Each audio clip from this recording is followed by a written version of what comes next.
Hello, everybody. Can you hear me?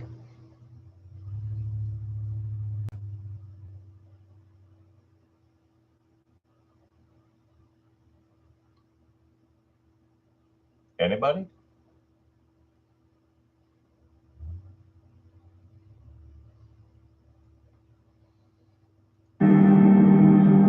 Stay a while and listen.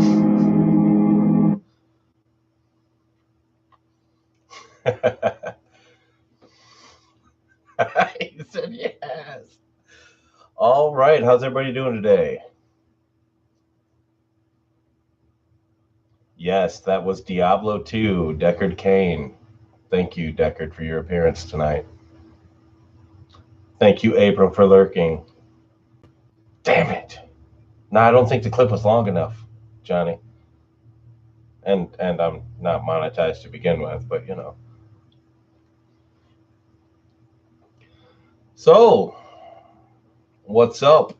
I have, what do I got? Four stories. Four stories to read tonight that's lined up here. So that should be nice. And no, that was not Diablo. That was my own personal imitation. That's what that clearly was. Hey, Clock, what's up, man? All right, so you guys want me to go ahead and start reading or what? What you guys want me to do? Your show.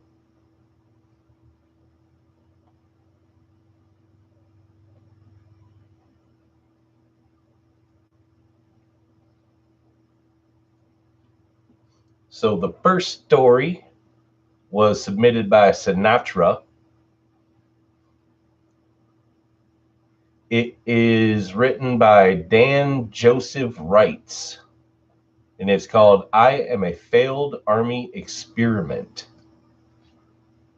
I can't remember when the talking started. I tried, but there's a void in my memories from before the training. Here's what I do recall exactly as it happened. Banging, a trash can banging as it bounced along the hard concrete floor. I jolted awake in my bed. My bed? It was a standard issue army bunk with two short sheets and the scratchy green wool blanket. I rolled off of it, trying to block out the noises. On your feet! Where's your rifle? Let's go! Let's go! The screaming sergeant came into view. He was an imposing figure, tall and sturdy, with a brown, round campaign hat covering most of his face. Master Sergeant Rickson. His uniform told me. Oh, Master Sergeant Rickson, his uniform told me. I was hallway? What? No, I think that's not the correct word. I think it's supposed to say I was halfway to my feet when his strong hands gripped me, hauling me upright. My mind was processing his words too slowly to keep up. Rifle. Where's my rifle? My hands twitched as I racked my brain for the answer. Had I slept with it? Or was it with Miller on guard duty? Where was Miller? Rickson's blow caught me completely off guard and I collapsed to the ground. Where's your rifle, Baker? You had you had one object to secure. If you can't manage a weapon, how are you supposed to manage a platoon in combat?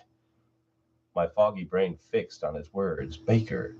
I was Sergeant Baker. I struggled back to my feet. I don't know where my rifle is. Rickson got in my face, the edge of his hat digging into my forehead. Then he stepped back and brought a finger up to his collar, activating a radio. Memory loss is total as predicted. We're moving to training now. He listened for the response, then nodded and brought his hand back to his side. What the hell was he talking about? Rickson looked back to me, his black eyes revealing nothing. Downstairs. We've got training to complete. Now, Sergeant Baker. I followed him out of the doorway and down the damp, gray stairwell. It had the same layout as nearly every army barracks, so it was impossible to tell if I had been here before. I struggled to remember, but my head began to throb with pain. Rickson threw open a door and we were outside. The sun hadn't risen yet, and he disappeared into the muggy darkness. I hesitated, then hurried to catch up with him. He was shaking hands with an older officer, someone familiar. I peered at his nameplate. Colonel Lennox. His grizzled face turned to me and I snapped off a salute. He returned the salute with a casual hand and then turned back to Rickson. I'm not here, just an I'm not here, just an observer. Focus on Focus on and respond to Master Sergeant Rickson's command. Got it? Yes, sir. His voice was familiar to my ears, but I couldn't place it. I could see the trail of memory leading back. Underneath the block in my mind, pain pulsed in my head again.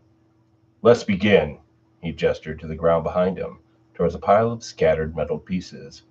I recognized it immediately. A broken down M4 rifle. Rickson led me to the ground and tied a blindfold around my head. Here's your rifle, Baker. Assemble it from memory. Time starts now. I felt a tinge of panic, and then my training kicked in. Muscle memory guided me as my fingers brushed against the components. Lower receiver, upper receiver, buffer spring, bolt. My hands moved faster and faster until it was complete. The cool metal felt right in my hands. Instinctively, I rubbed the metal above the selector switch. There was an etching in the surface. A B. Good, Rickson said. That's your rifle, remember? I nodded. There was still a gap in my memories, but I had remembered my rifle, that etching I had made. Rickson's hands grabbed my shoulders and dragged me a few feet further down on the concrete. Next up, you will assemble the M2 50 caliber machine gun. My head swam as I processed his words. The M2 was more complex than the M4, and there was something else to worry about, I remembered. I had never taken apart or reassembled a 50 cal before, let alone blindfolded. I can't, Sergeant. I don't have the experience. Rickson's voice echoed across the floor. Now! I flinched and reached out with a hand. Backplate, my fingers moved over to the next component. Bolt. Don't forget the Jesus pin. I pulled my hand back, putting it to my forehead. I didn't know 50 caliber components, did I? Rickson's boot caught me in the rib cage, shooting pain up my side. Execute, Baker! Now! I grasped blindly for the components again. My hands moved mechanically faster and faster. A strange noise echoed through the area. Someone was clapping. Nicely done, Sergeant, Rickson said. He murmured something else to the colonel, but I couldn't hear it. We continued on like this for most of the morning. I moved from weapon to weapon, piecing them together under a blindfold. Mark 19 automatic grenade launcher, M110 sniper rifle, M240 machine gun, M249 squad automatic weapon. I lost track of the total, but I couldn't shake the bad feeling in my head. Hands touched my face and I flinched. Then the blindfold was removed, and I squinted at the sudden exposure of fluorescent lighting. The colonel had disappeared. Rickson was still behind me, looking back at the rows of assembled weapons on the concrete. He had a small smile on his face. You did well today, Baker. Head up to the barracks and get some sleep. We're up at 0430.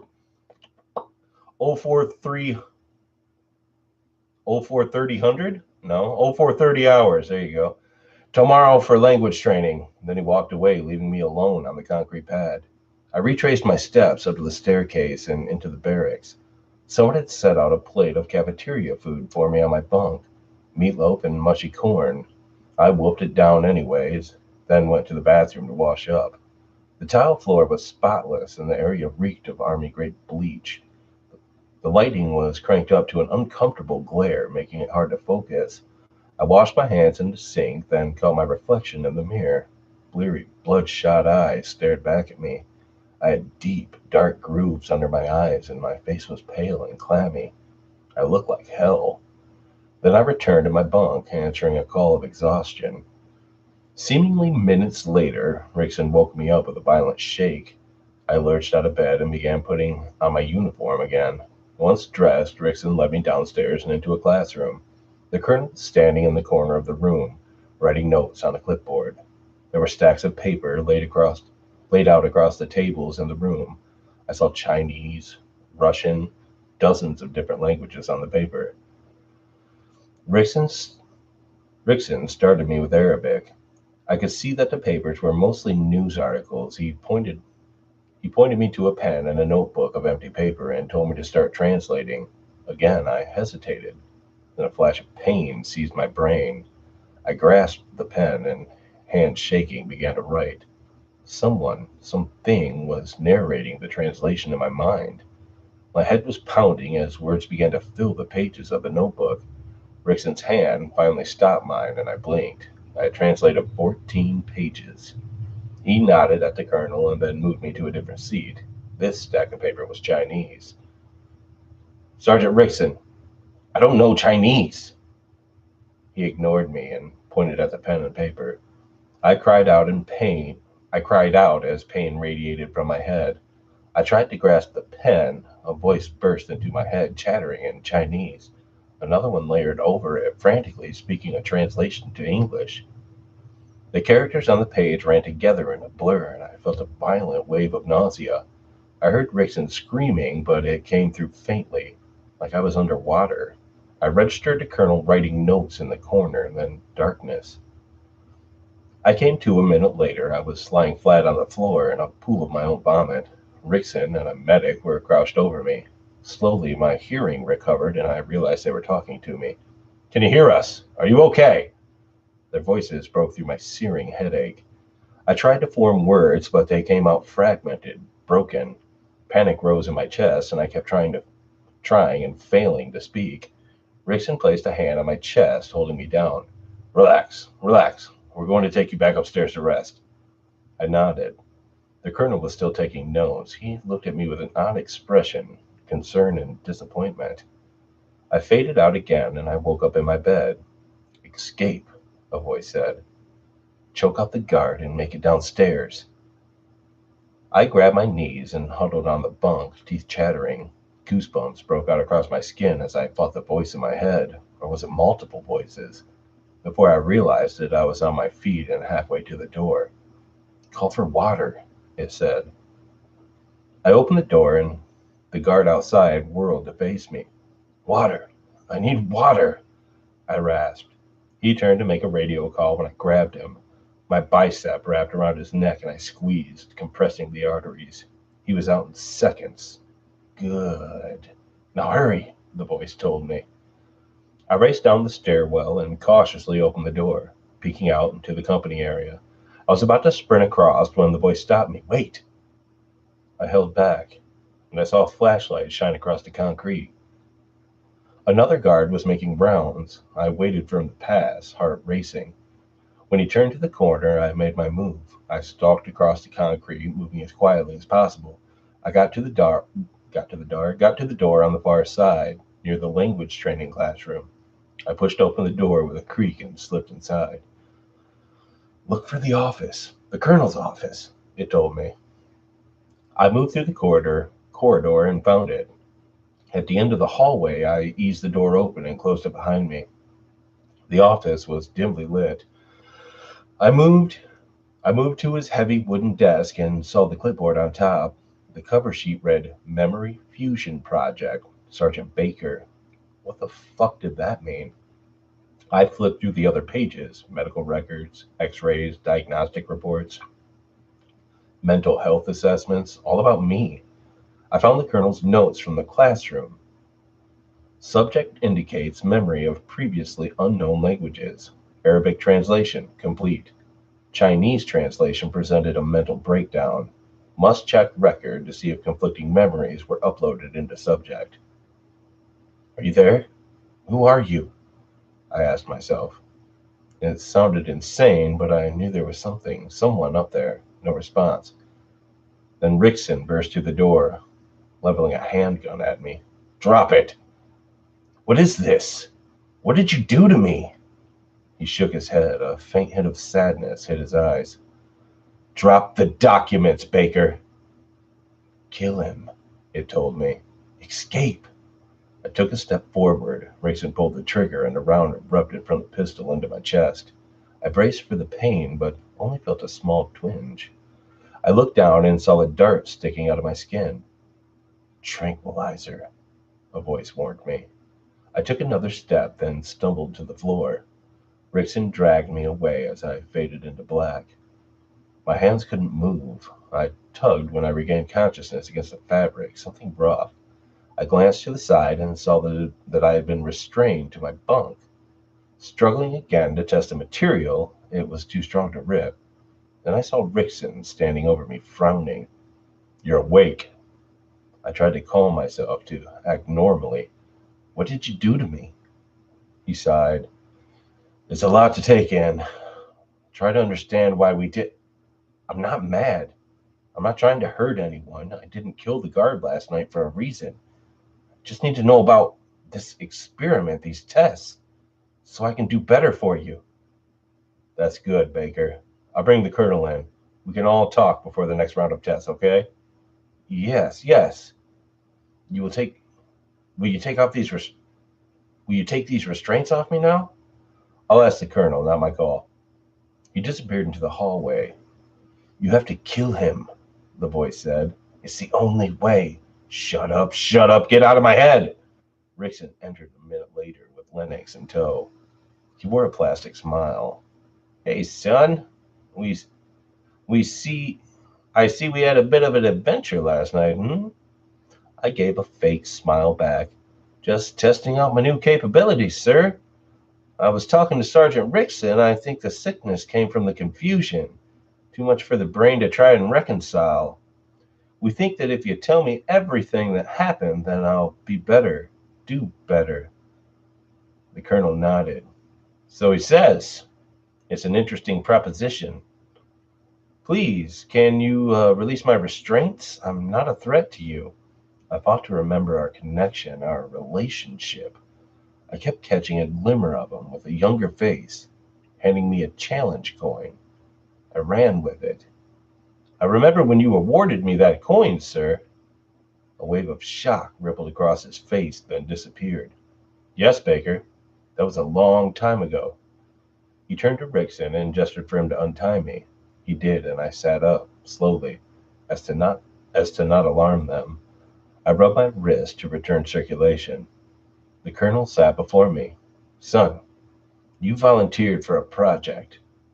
We implanted some technical knowledge and memories into your brain to enhance your knowledge capabilities. We spent so much time and money on developing lessons learned from past wars and experiences. What better way to keep those alive than to implant them directly into our leaders? We started slowly with one or two memories from an individual." I tried to keep up with his words. How long have I been here?" Lennox frowned. 2 years. There are some side effects with the procedure, and you lose some short term memory as more concepts are given to you. Some mornings you wake up with full cognition. Other days we're starting over at square one. A panicked voice rose in my mind. "There were others. They'll kill us too. You must escape." "Shut up, shut up. They'll hear us." I blinked, clearing away the unwanted voices. Lennox's eyes bored into mine, and I feared he saw right through me. "How much is left? Training before I deploy?" Rickson and Lennox exchanged glances. "Hard to say," Lennox said. "We keep ramping up the memories and seeing excellent results, but there are periodic setbacks like we had in the language training. Maybe another month or so." "No time. No. Escape. Shut up." "Okay, sir. When can I start training again?" "That's the spirit," he said with a grin. "Rest up today and maybe we'll resume tomorrow. I'll let you and Rickson hash that one out." Then he stood up and turned to leave. I beckoned Rickson closer to whisper something in his ear. "Now!" I reacted in blah, blah, blah. I reacted instinctively, lashing out with a fist and crushing his windpipe. His hands reached up to grab the broken airway, and I seized the pistol from his belt. Lennox turned around too late, and I shot him with the tranquilizer. He sagged to his knees. "You won't escape. None of the others have." He slurred the rest of his words and slumped to the ground. What did he mean? "Lies!" the voice hissed. "Lies! Escape now!" I spared a final glance for the unconscious men and fled the compound. to my current hiding spot on the base. This recorded message is for anyone who can help. If anyone out there receives this message, I'm in the woods northeast of a training compound. I'm afraid to say exactly where, but come to the woods and I will find you. Send help quickly. I hear them coming. Well, there's that one.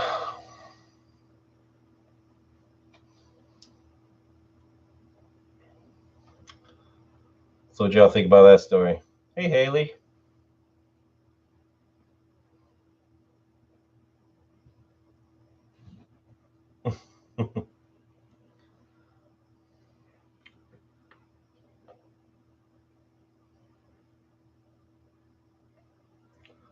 All right. And remember, if any of you got a story that you would like me to read, you can send it to me on Twitter in a message, send me the link, or you can send it to me on Discord if you got me on Discord.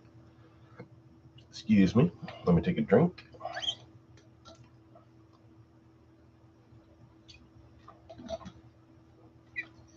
All right. Now, this one. This story is from a little somebody we all know that goes by the name Four Warnings. Oh, it's no problem. Sinatra wanted me to read it, so I read it. But thank you, and I'm glad you're here. Thank you for listening. Four Warnings.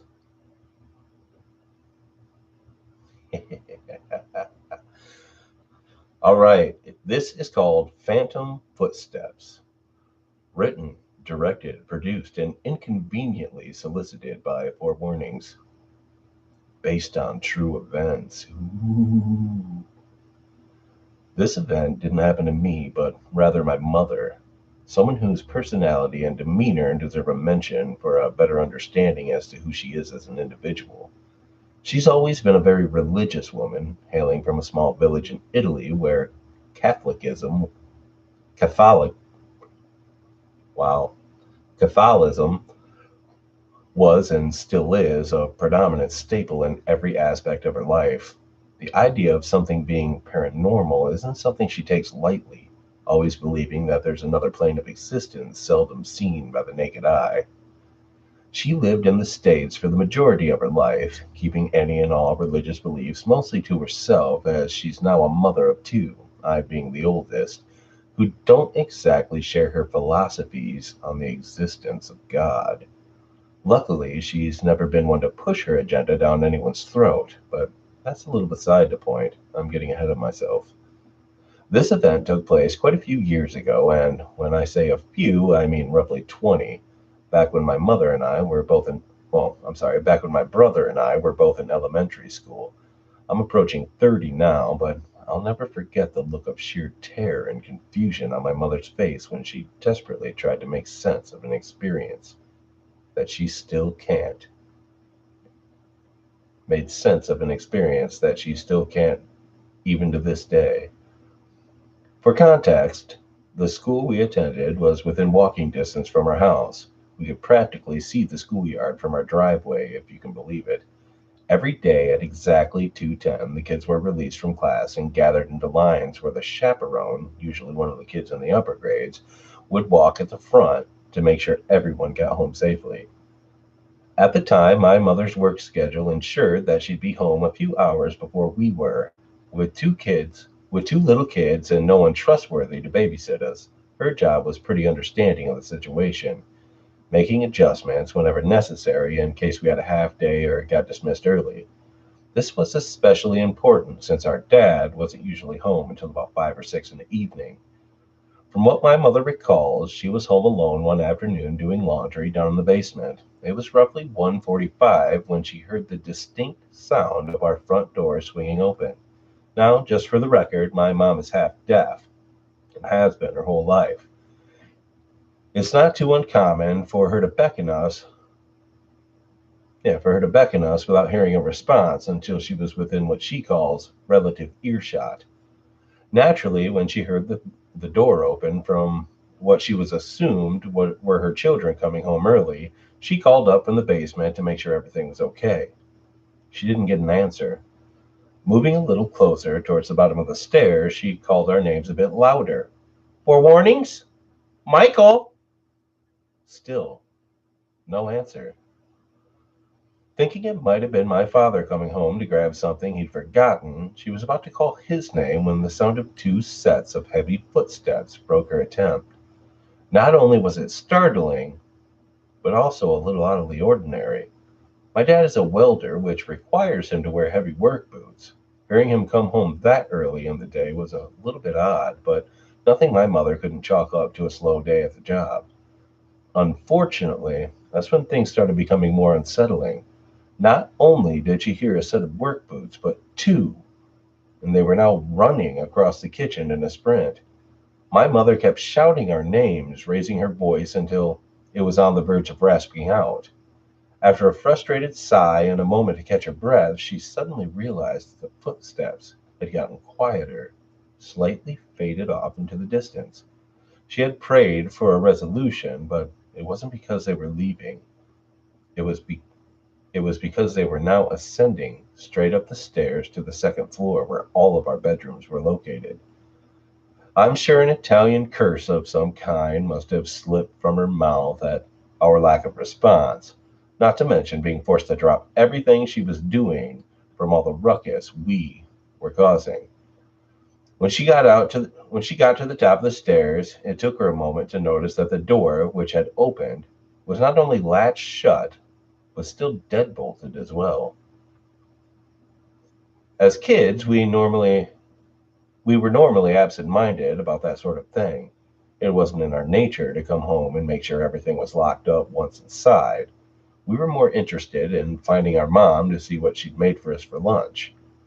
Again, she called our names without any response, as was now the expectation. She called for my dad, hoping he was just somewhere out of earshot. She listened for a moment, only to be met with silence. Even the pummeling footsteps had damn near shaken the floor that damn near had shaken the floorboards had seemingly ceased altogether. No walking, no running, no nothing. It was almost as if the two little phantoms had barged through the house just to get a rise out of her. After a while, she figured it must have been her ears playing tricks. It wasn't exactly the best conclusion, given how deafening everything sounded, but she did occasionally hear things that weren't there. Nevertheless, it was almost time for my brother and I to come home. So, with little left to consider, she figured her imagination was simply stirring at the anticipation of our arrival. It was a mild inconvenience, but she decided to just go back and finish her laundry as quickly as possible. Minutes passed without any interruption. There was no activity going on upstairs, none that she could hear anyway, and the soft, immersive hum of the dryer was enough to maintain her focus for a while. But you know that old saying, all good things must come to an end. Everyone seems to forget it tends to happen without warning. You see what she did there? As the dryer shut off, the same footsteps from earlier began barreling down from the second floor, and this time she knew it wasn't her ears playing tricks. Immediately shouting our names at the top of her lungs, she wasted no time running up to see why neither of us were answering. About halfway up, she heard the front door slam. She heard the front door slam shut.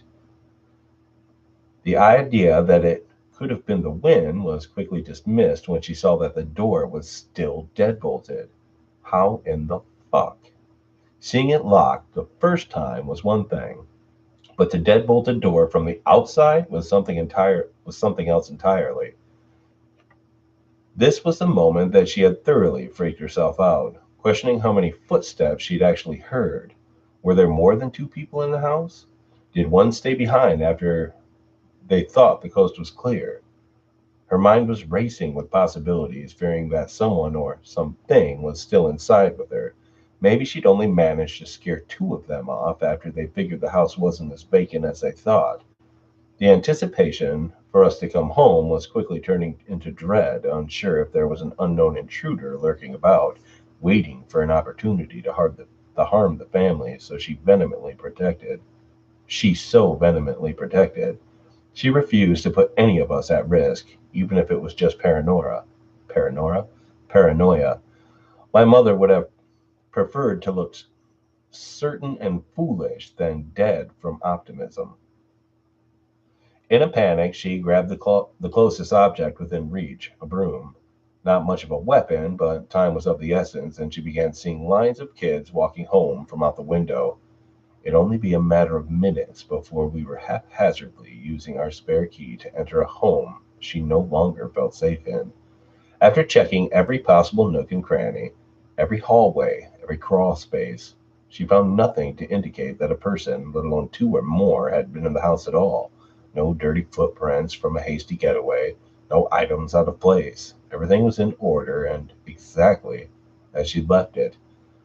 It wasn't long before my brother and I emerged through the kitchen door, hearing our mother blaring our names in an almost accusatory tone.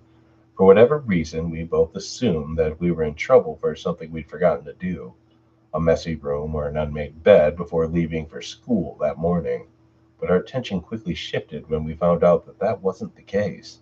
She didn't look angry when she met us in the kitchen. Instead, she looked frazzled and confused, looking over looking over each shoulder as if to catch a glimpse of whatever had put her in that state of mind.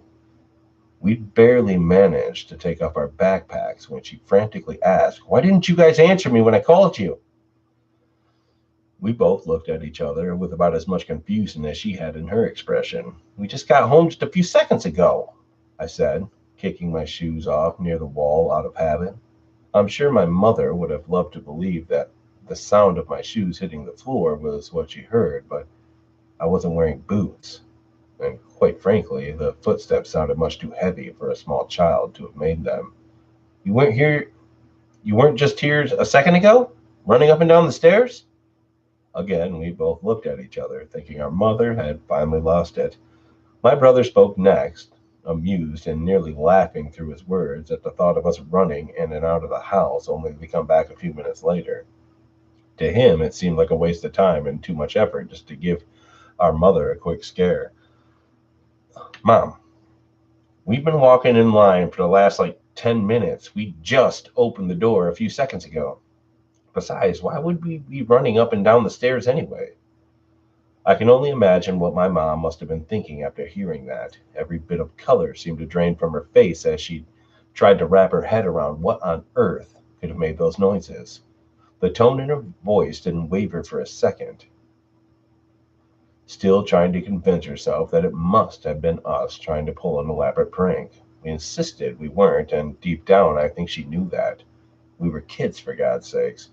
If we were lying, one of us would have eventually given it away by smirking or giggling. In truth, we were starting to become just as nervous as she was.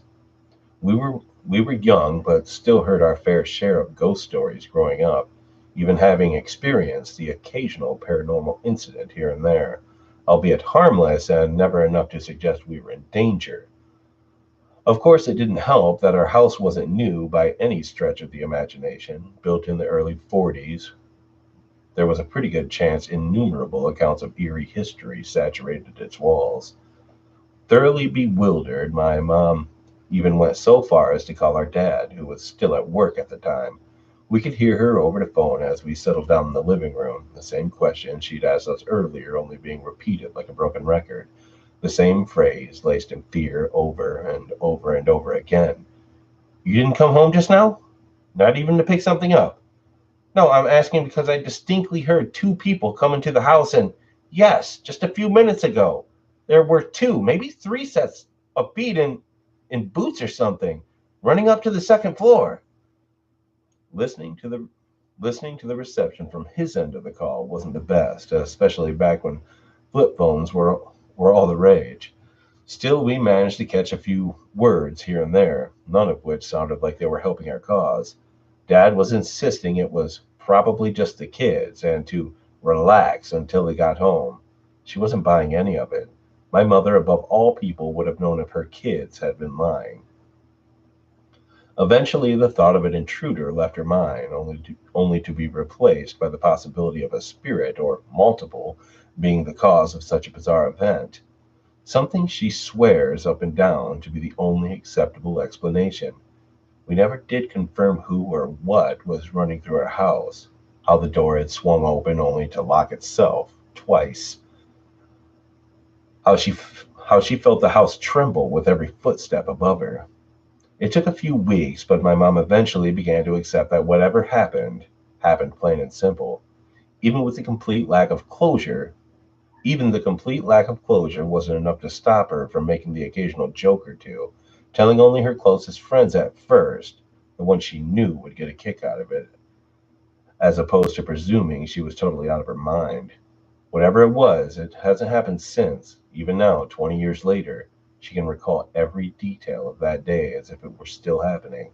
The day she simultaneously mistook loud, hasty footsteps bellowing throughout the house as her mischievous children, her husband coming home early, intruders with ill intent, and a phantom in a hurry. Well done, Full Warnings. That's pretty interesting. I've heard some crazy footsteps like that. We actually used to get disembodied crying when I was with my ex. We would all be hanging out in the living room, and all of a sudden we'd hear like a baby cry, and we'd be like, "What the hell is that?" And we'd be looking around, and for the kids, we thought maybe it was kids because it started when one of the boys was very young. So at first we thought it was him, but then one time it happened, and we look around and we realize that all the boys are sitting in there on the couch watching television, and there's no way it could have been them. So of course we thought we were going crazy, but one day somebody else was over there, and all of a sudden they were like, "Do you hear crying?" And we were both like, "Oh, you hear it too." And yeah, never figured out what it was or anything, but it sounded like a baby crying or a little kid, very little kid. Hey, what up, Bon Mortem? Colleen, thank you for coming.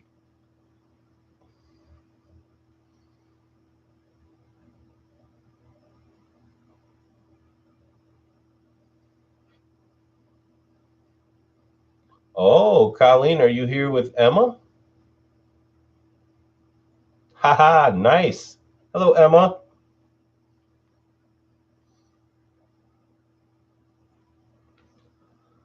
All righty. Yeah, that's awesome. So I will go on to the next story.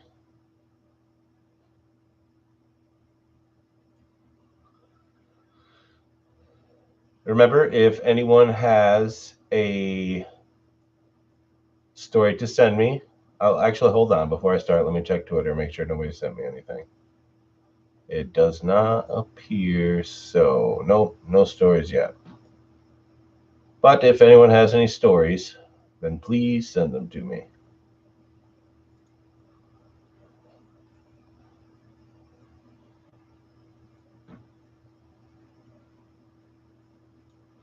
All right, sorry about that. All righty. This one is written by Simoro Mel- Melnibone.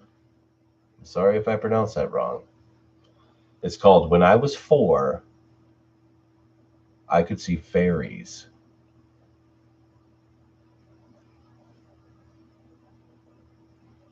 I'm glad that Emma's there. Thank you, Colleen, for letting Emma watch the live stream. I appreciate that.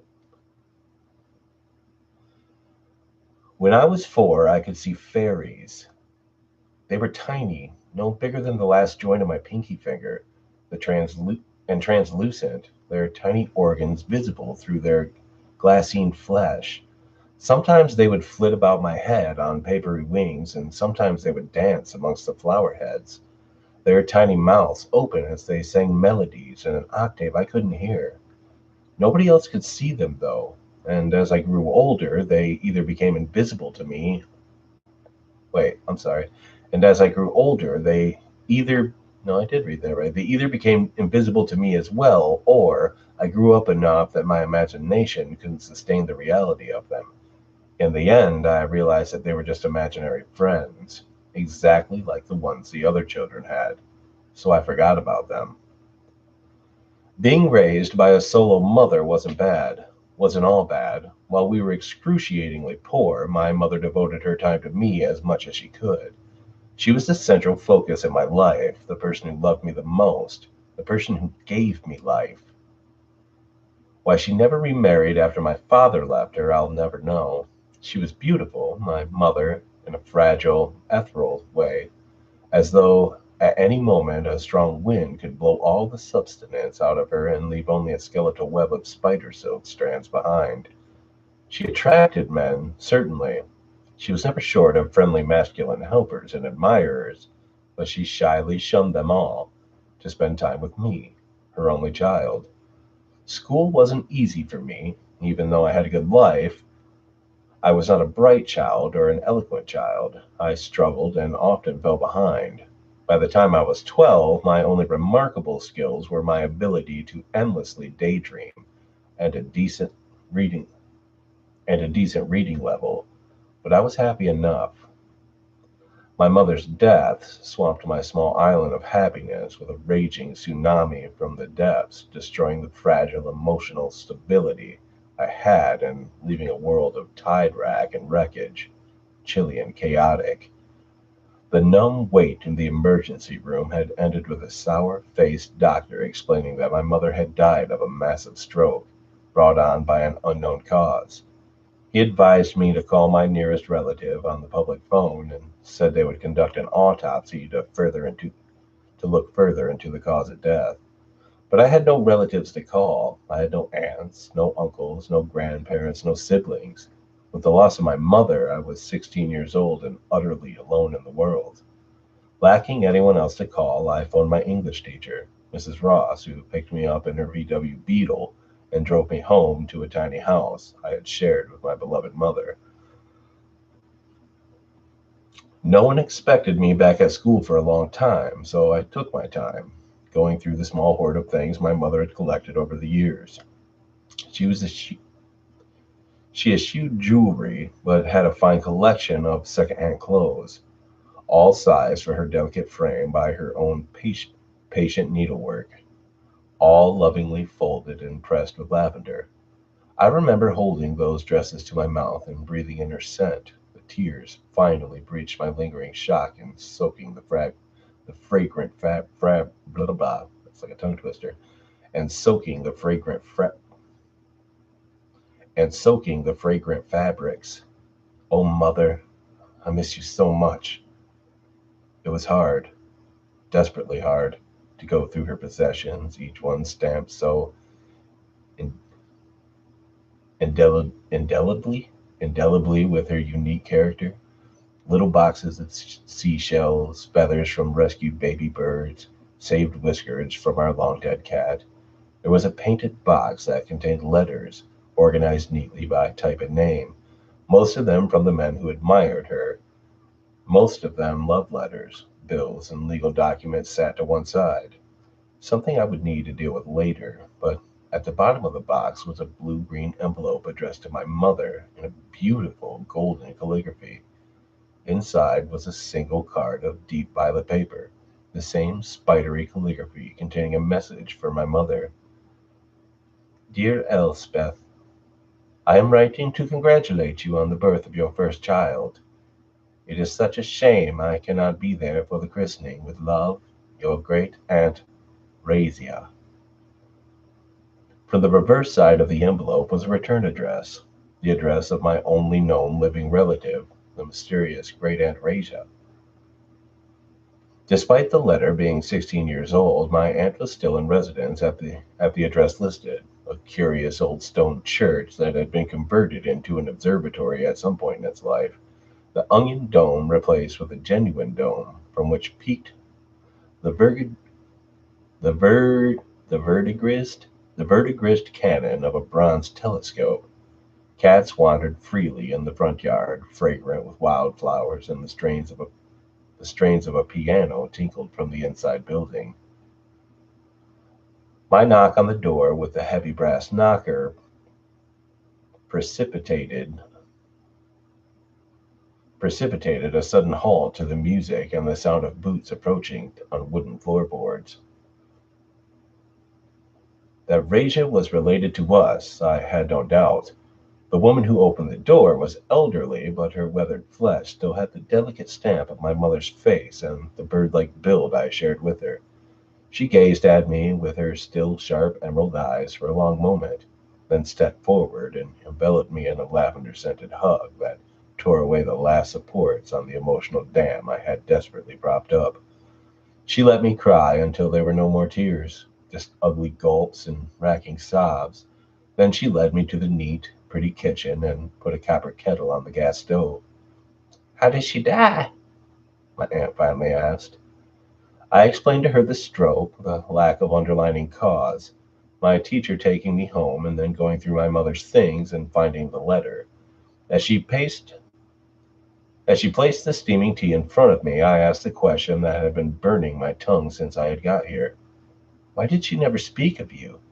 "Your mother and I had a falling out many years ago over an unpaid debt. I forgave her, but her pride wouldn't allow her to acknowledge me. But that's all in the past. You're here now, and I'll do everything I can to help you." Relieved, wrung out, and deathly tired, I simply nodded. The first problem that Aunt Raja helped me with was my mother's outstanding debts. Pressing a thick gold chain into my hand, my new aunt instructed me to sell the gold and settle mother's debts with the money. I refused initially, but she insisted, saying, "I am your guardian now. It is my lot to provide for you and see you live a good, fulfilling life. I won't take no for an answer." So I took the chain on the condition that I would pay her back somehow. "You can pay me back by making me a promise," she had said. "Promise me that you will always light a beeswax candle on your mother's birthday." The money from the gold was considerable, and it more than paid off the debts my mother had owed. Aunt Raja put the remainder of the in an investment fund for me and promised I would get the money back when I turned 21. Although I'm ashamed to admit it, Raja was a better mother to me. She was a hard task mistress at times, tutoring me late in the evenings to bring my grades up at school and pushing me out of my natural predele- predelication, predilection, predilection. Okay, my natural predilection to be lazy and to daydream. Independently wealthy and owning the church and surrounding acres of property, Rachel was able to provide a lifestyle that saw my acne vanish within months and my flabby middle tighten up with yard work and farm chores. I thanked her for everything she had done for me, asking how I could ever repay her. She often did what As she often did when I raised the issue of my debt to her, she would brush it off by making up some nebulous payment on the spot, like "always wish on a dandelion" or "never raise your voice to an animal." I never thought she was particularly serious. After she set me up with a paid internship at a law firm, I met a young man of the same age as me named Liam. From a desperately poor Ura from a desperately poor urchin with failing grades and the aesthetic appeal of a toad, I had bloomed into a pretty intelligent, focused young woman with a bright future. On my 21st birthday, Raja gifted me the matured investment fund, which had seen a runaway success and now totaled well over $50,000. Liam proposed, with an heirloom ring provided by my aunt, and we eventually married at the church, amongst the cats, the flowers, and the scents of lavender. 3 months and 3 days after the wedding, Liam fell ill. The doctors were baffled. He was dropping weight at an alarming rate, and a constant lethargy afflicted him. A sickly sweet smell of Ensure plagued my days at the hospital, and I had to take an extended leave of absence from work. Aunt Raja seemed distant during this time, even slightly off in some intangible way. Pressing Pressing her on the matter of Liam, I asked her why she'd never visited him. She didn't seem to care, but nothing was forthcoming. On life support now, my beloved husband, the most precious person in my life since my mother, would only rouse now for a few hours a day, spending the rest comatose and barely breathing. Is Aunt Raja here?" he would often ask. When I told him that she never visited, he would say, "Oh, I thought I could hear her." The day that Liam died, he gripped my hand in his skeletal digits with a sudden and feverish strength. "I love you, Kayleen," he whispered, stroking the emerald and gold wedding band on my ring finger. "It's silly, but I feel this strangely heavy regret for not keeping my promise to your aunt." As the afternoon wore on, his vital signs deteriorated, and I was taken from the room. Just before midnight, Liam was proclaimed dead. For the second time in my brief existence, the love of my life had been taken from me.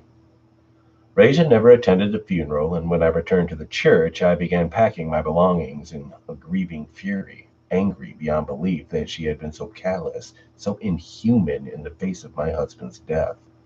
When I pulled my suitcase into the hall, Raja was there, as prime and authoritative as ever. "Yesterday was your mother's birthday," she said, pacing towards me. "It was also my husband's funeral," I spat back at her. "You didn't light a candle." Didn't you hear me? I was busy burying my husband." Raisha's bird bone fingers snapped out and grabbed my wrist, her strength terrifying for someone so old and small. "You broke a promise." "I don't care." Wrestling my arm from her grip, I hauled the suitcase to the door and called a cab on my phone. After a miserable half-hour wait and a miserable gray drizzle, the cab arrived and I left my Aunt Raja vowing to never return. The money was gone. How Raja had managed to repossess the investment money I couldn't fathom. The banks couldn't explain it. They said the money had never existed. And in fact, I was desperately in arrears on a loan payment. Even worse, the payment to the funeral home had bounced, and a debt collection agency had left several nasty messages on my phone. I quickly contacted my new in laws for assistance. They had paid half the cost of the service, but instead of the sympathy and understanding I expected, Liam's mother seemed distant. I was asking where I was staying and making hurried promises to settle the debts. 3 hours later, I was taken into custody by a pair of police officers under under arrest on under arrest on suspicion of the death of Liam Harrington. It was, of course, my Aunt Raja who was my first visitor. She was uncomfortable outside of her home, her domain, but she was still as in control as ever. "Kayleen, dear," she began, "come home with me. I can make all of this." She waved her hand disdainfully at the surrounding police station. "Go away." "I don't understand," I replied, angry, confused. "Come now, child. You don't think your good fortune up until now has been the result of hard work, do you?" I didn't answer. I didn't want to think about it. "If that stupid boy had kept his promise for the ring, none of this would have happened." Cold needles flooded my stomach, then slithered up my spine and into the base of my skull. "What did you do to Liam?" Raja's green eyes shone peculiar. Pe- Raja's green eyes shone peculiar. Why can't I say these words today? Thank you for telling her and sending love and support because she needs it. Sorry. Raja's green eyes shone peculiarly. I'm just going to go with that in the fluorescent light of the interview room. "I did nothing. The man himself broke off the bargain. I do not enforce the consequences." Realization dawned on me, a raising blood moon on the dark landscape of my thoughts. The money, the candles, my mother's birthday? The light in Raja's eyes was not natural now. Eldritch fire, the likes of which I had not seen since I was a child, burned deep in her dilated pupils. "In our family, dear Kayleen, promises are law and pacts are for life." Choking in fear, I pushed back the chair to escape. Leaning forward with predatory speed, she trapped my hands on the tabletop. "There's new life inside you, dear niece. Promise me the child, and this will all go away." Weeping, terrified, alone, and grieving, I promised her my unborn child then and there. The charges were dropped with an alarming alacrity. Al- alac- al- alacrity? With an alarming alacrity, with an apology from the chief of staff and from Liam's family. Pathology had mixed up the lab results, which had pointed to me poisoning Liam, and I had been cleared of all wrongdoing. For Raja, it was returned to the ebb and flow of life in the old stone church of cats and herbs, chords and blossoms. Her niece was home, pregnant with child, and that child would eventually belong to her. Are you really my family? I had asked her, cats whiting through my swollen ankles. Oh, yes, she replied, though several measures more ancient than you suspect. The fairies I saw when I was a child, they were real, weren't they? Of course they were, dear niece. That was the last time we spoke on the matter.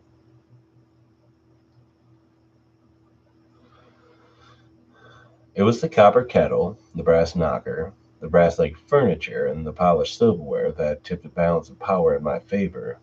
I knew now that my aunt was something fey, something fairy and ancient. The lack of iron in the house had escaped my notice until now, but alerted to the lack of it, I had the upper hand. The iron cross had cost me next to nothing in the second-hand store, but it was more precious than any gemstone or trinket made of gold. Heavily pregnant now, I waited for Razier in the exquisitely tidy kitchen of copper and brass. She smelled the iron immediately, her ageless face white with rage. Get rid of that now, she ordered. Fishing the crude necklace from under my sweater, I thrust it in her face.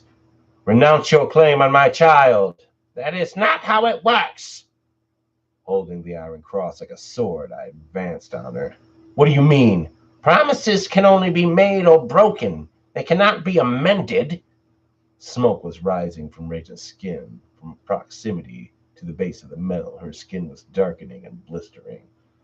Promise me you will never follow me then. Promise me you will leave me alone forever. I promise! Backing away from the creature that was my aunt, I turned and fled from the house as fast as my strained legs would allow. True to her word, my aunt never followed. What would happen if she broke that promise? I don't know, but I suspect that whatever heritage we had in common meant that I would be the final arbiter of her punishment. Every night I repeat the litany of little promises I made her over the years. Always wish on dandelions. Never raise your voice to an animal. Never name the Messiah or Sam Hain. Never view your reflection wearing red. Always pick up a fallen chrysalis. Always be in bed before midnight. For if I ever breach one of my promises, she will know and she will exact her vengeance on me. 3 days ago, my daughter was born, and I took her home to the tiny flat I had rented with the small amount of money I had left. Lying on the Formica kitchen table was a blue-green envelope addressed to me in beautiful golden handwriting, and inside was a card of darkest violet, bearing a message in spidery silver script. Dearest Kayleen, I am writing to congratulate you on the birth of your first child. It is such a shame that I cannot be there for the christening. With love, your great aunt Reza. That one had words that were hard. I don't like it when authors like purposefully overcomplicate words because some of the words you didn't need those words. But it was still a really cool story.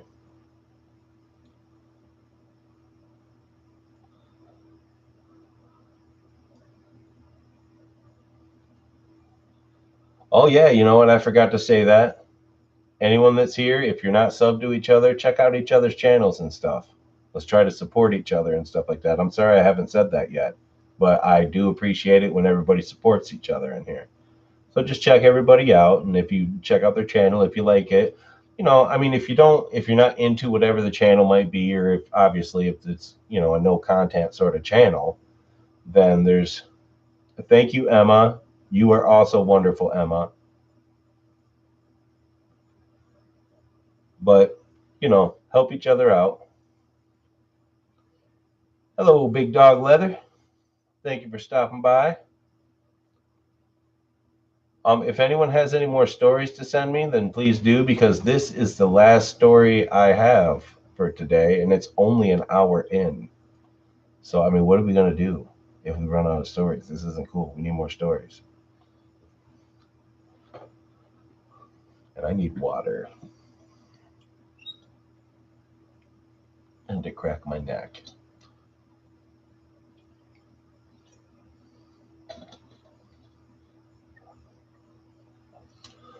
All right. All right, I'll tell one of my own stories.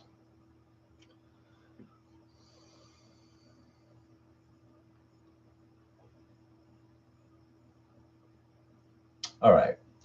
So this one happened when I was a kid. I lived in the same house. I don't know if some of you recall the house when I seen the little girl shadow run through the wall and I was staring down at the nightlight. It's that same house, but the room was switched around. My bed was on the other side of the room.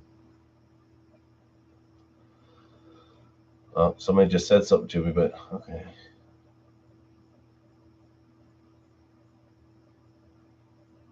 Hey, good night, Emma. Colleen, thank you for letting her watch. I appreciate it. Good night, Emma. Have a good rest. Did you miss what? Ashtray, did you miss what? It's still going on. No, somebody just had to go to bed, is all. I was just saying goodbye. Okay, so it was the same house that I had the experience in.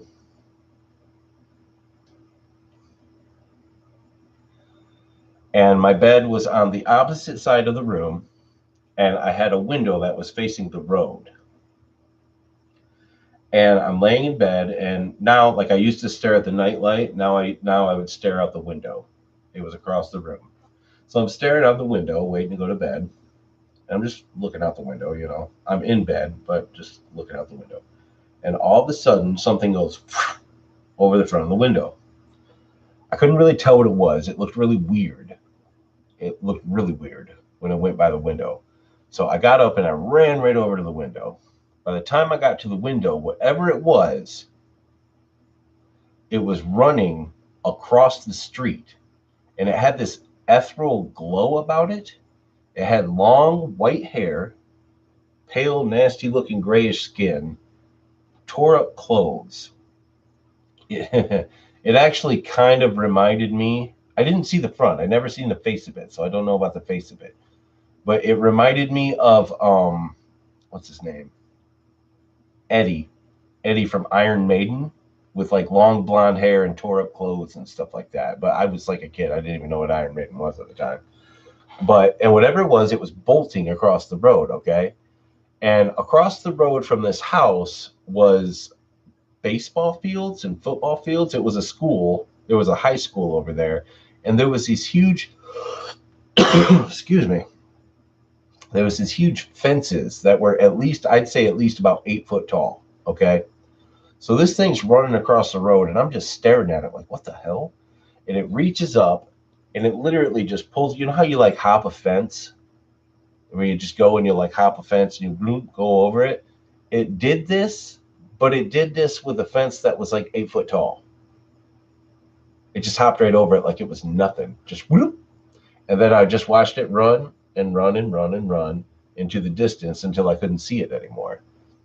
No idea what it was. Whatever it was, I was on the upstairs and the window was placed at the peak of the roof of the house. So whatever it was would have had to jump off the freaking roof, past the window, land on the ground on a 2-story house, and then not skip a beat while doing so, run across the road, and hop a freaking 8 foot fence with one arm. Just pulled itself right over it with one arm. No idea what it was. No clue. But that's another weird thing I seen when I was a kid. Never seen anything like that ever again in my life. But yeah, that was a weird one.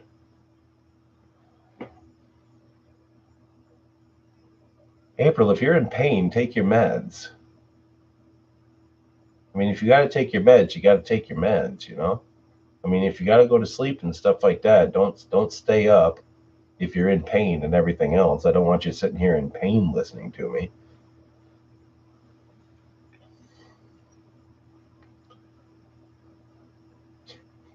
Yes, Sightless, you have been around since I've had like 100 subs. Yeah, good times. That wasn't even that long ago, but I remember when I got the 100 subs, made a little video and stuff because AOK Foraging and Adventure actually did like a gift away for me because they're friends of mine and they wanted to help my channel grow. And I got a whole bunch of subs from them helping me out with this gift away thing. It was really cool. Yup, Meow, you've been around for a while. Shoot, Haley was one of my very first subs. I can't remember how many I had when she subbed me, but she subbed me right from the get go, which was awesome.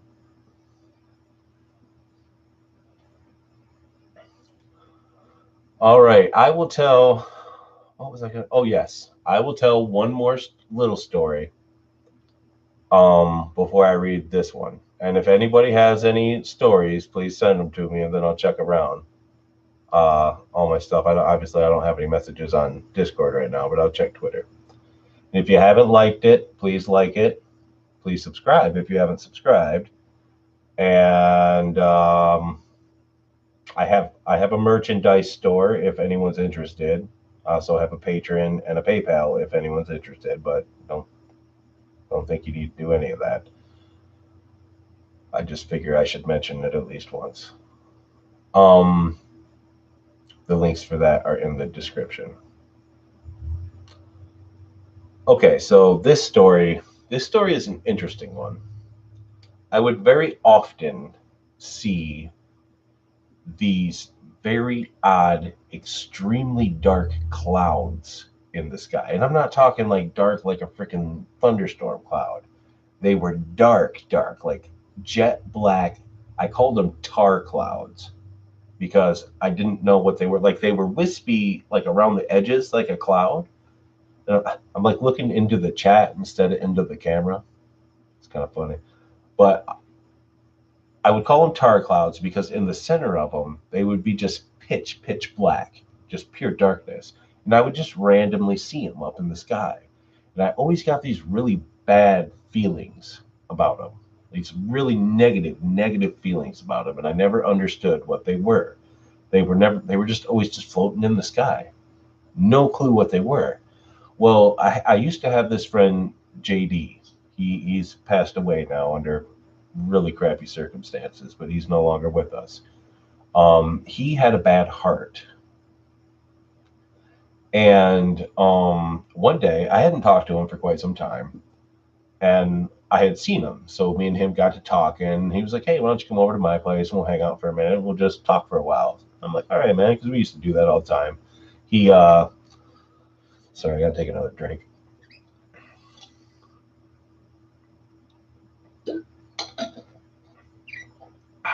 He was a Christian, so me and him would like to have religious debates, but it was always like a healthy religious debate. You know, some people you try to get in a religious debate with and it just blows up into pure insanity.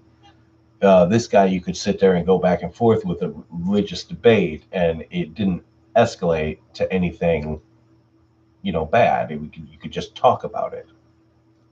So he and I are sitting down over at his place, and he starts telling me about this story. He said, "Did I ever tell you about when I died?" And I said, "No, man, you didn't tell me about when he died. What are you talking about?" And he actually died a couple times before from a heart attack. But he told me, he said, "Okay, so one time I'm sitting here on my couch, and he said, next thing I know," he said, my chest felt really weird. And the next thing I knew, I was up above my place looking down onto my trailer. And he said, and I just kept going up and up and up and up. Yes, Haley, I'm okay. My throat's just a little dry from reading, is all. That's all. No big deal. Just a little water and stuff here and there. So he said he kept going up into the sky, right? He said he got to one point into the sky, And suddenly, this darkness came out. He said it was like a cloud that came out of nowhere. And this is what I thought was interesting. I had never told him about these little tar cloud things that I had seen. Never once did I ever talk to him about this. But he told me that way up in the sky, when he had died of a heart attack, this dark cloud came, and he literally said it was black like tar. That is exactly how he described it. He said it was like tar. And that the moment he said that, I was like, what? And it kind of dinged right in my head that he was actually talking about the things that I had seen randomly up in the sky all those times, and I had no idea what they were. So he tells me, because he tells me what they are, and it's not good. So he tells me that he's up there and this thing comes, and he says that it opens up. And he said that all he could hear coming out of this thing was screams, just agonizing, horrifying screams coming out of this tar cloud or this whatever. And he said these arms started reaching out of it, and he started seeing all these demon faces and all this crazy stuff was going on, right? And they're all reaching for him and grabbing for him, and they're trying to take him down and everything else. And he says he just starts screaming and screaming. And he says he looks up, and he tells me that he's seen Jesus up above him, and that Jesus said, no, it is not your time. And then he woke up on his couch, called the hospital, went to the hospital, called 911, went to the hospital, got his heart back healthy again and started being on medication and stuff like that. But so basically, what it all breaks down to is those tar clouds that I was seeing, that I was getting these horrible, horrible feelings from, these horrible feelings of despair, like just helplessness and all these things. From what he described, if that was true, these things were basically people getting drugged down to a hell. And aside from him looking up and seeing what he said was Jesus, like, you would have been totally helpless by that and you would have been drugged down to hell. So if that is what I was seeing, that is fucking horrifying to me. Because that would explain why I got these horrible feelings of dread, why I felt like, I felt like I should do something, like somebody needed something or something like that, but I couldn't do anything. It was, I don't even know how far up in the freaking sky I was, but it was way up there. And yeah, so when he told me that story, it blew my mind because I always wondered what those were and I could never figure it out. And then he told me that story and I was just like, wow, what? But yeah, it was some sort of weird portal to a hell dimension or something. I don't know, but yeah, that was a pretty crazy story.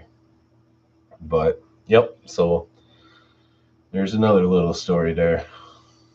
And JD's not with us anymore. But hopefully he didn't have to experience that again.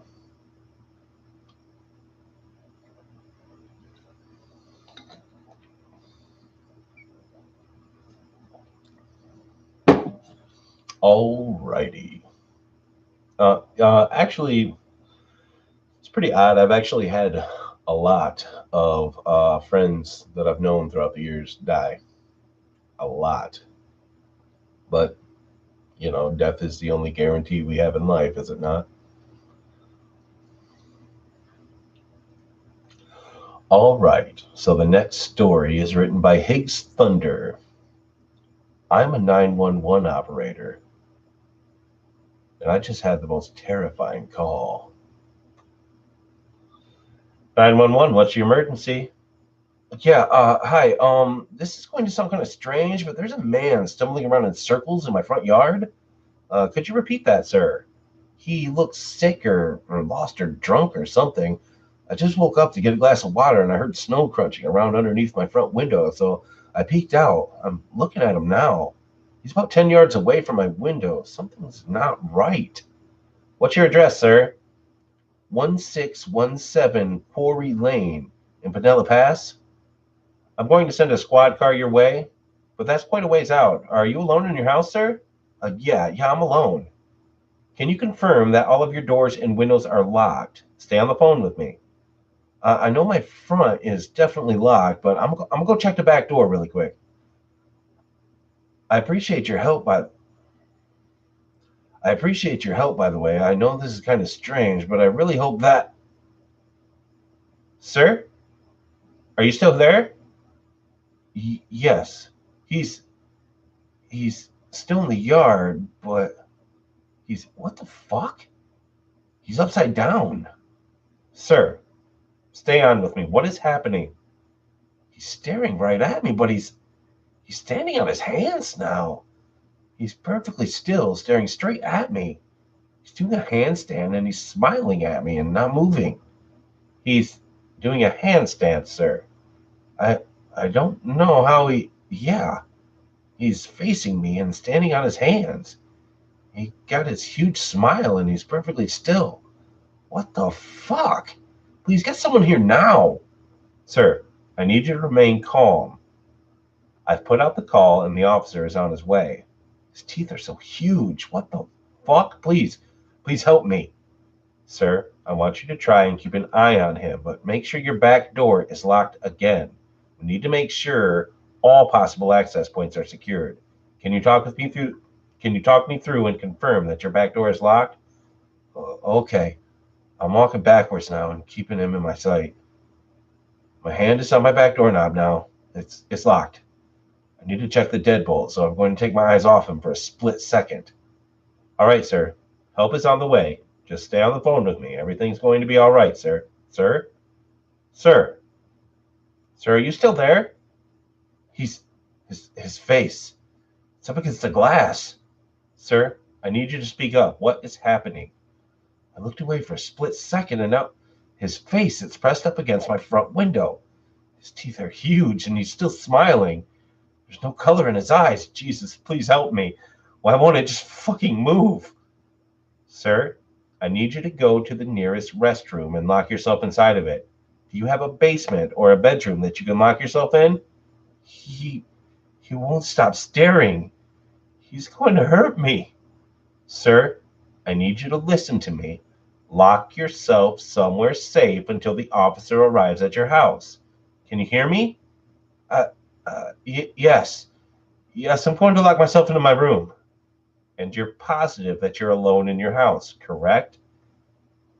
Yeah, I'm alone in the... Wait a moment. He's moving. He's shaking his head. He's telling me no. He can hear us. He's telling me I'm not alone. Sir? Sir, are you still there? I heard a loud noise. Is everything all right? Sir?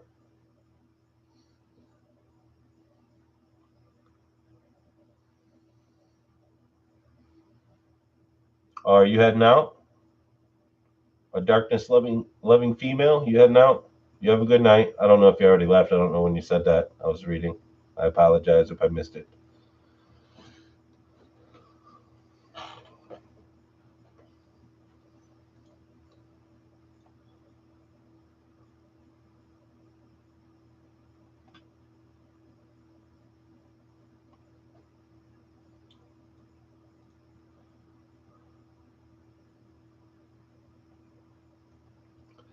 I've heard a story similar to that. Yeah, it wasn't exactly the same, but it was similar to that, to where like every time, or it was either a story or I think there was also like a short film of it, to where every time they took their eyes off the dude, he was like closer and closer.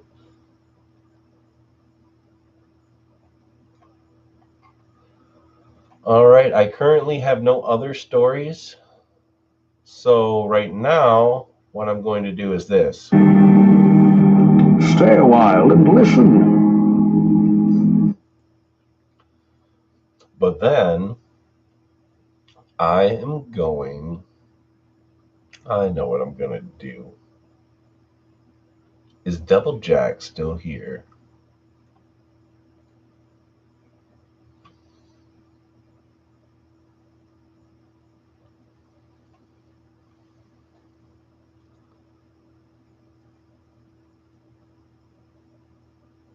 Not enough mana. I cannot carry that. Did Jack leave? He was saying he was tired earlier. Yeah, he was saying he was tired earlier. He's old. He can't help it, you know? It's not his fault. I mean, he is great. He's not old at all. He's like 21. You know.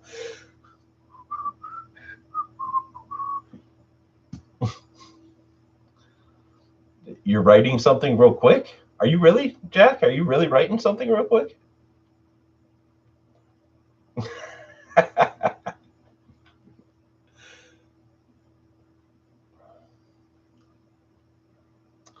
I am going.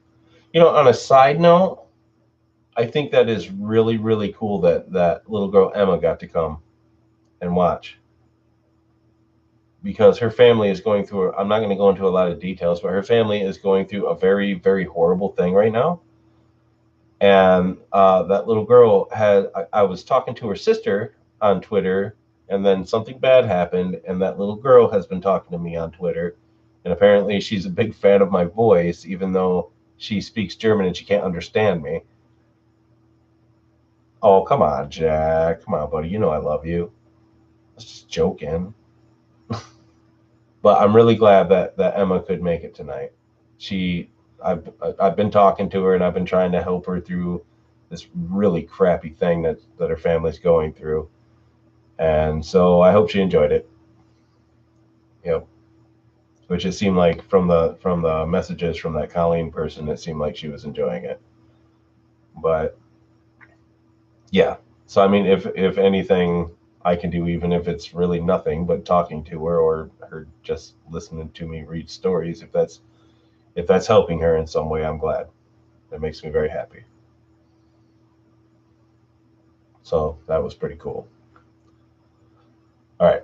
Sorry about that. I had to go on a side tangent. I am going to read a story from Brad Drac V.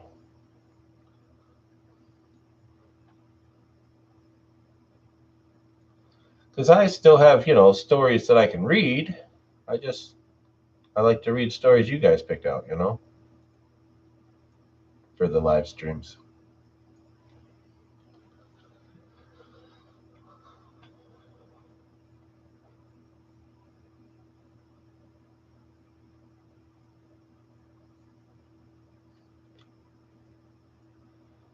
All right, I'll check this one out.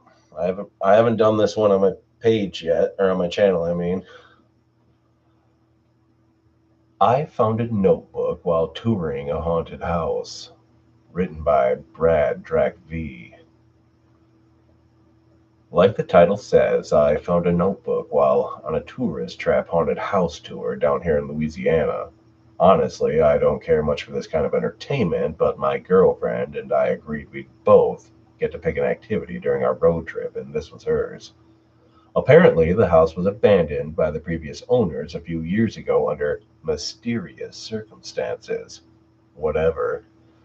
Anyway, after that, the state bought the place and turned it into a historical site. Conveniently, they also offer overpriced ghost tours on the regular. The majority of the house has been cleaned and updated, but there are a few rooms that are off limits. That was all the information I really managed to absorb from the tour guide as he droned on and on about ghosts and voodoo and a pond somewhere and blah, blah, blah. Counting the guide, there's 6 of us in the group, and as soon as we hit the second floor, I broke off from the rest to take a piss. At first, I thought the bathroom up there was a closet because it was so small and there was a distinct odor of damp, rotted wood wafted out from under the door.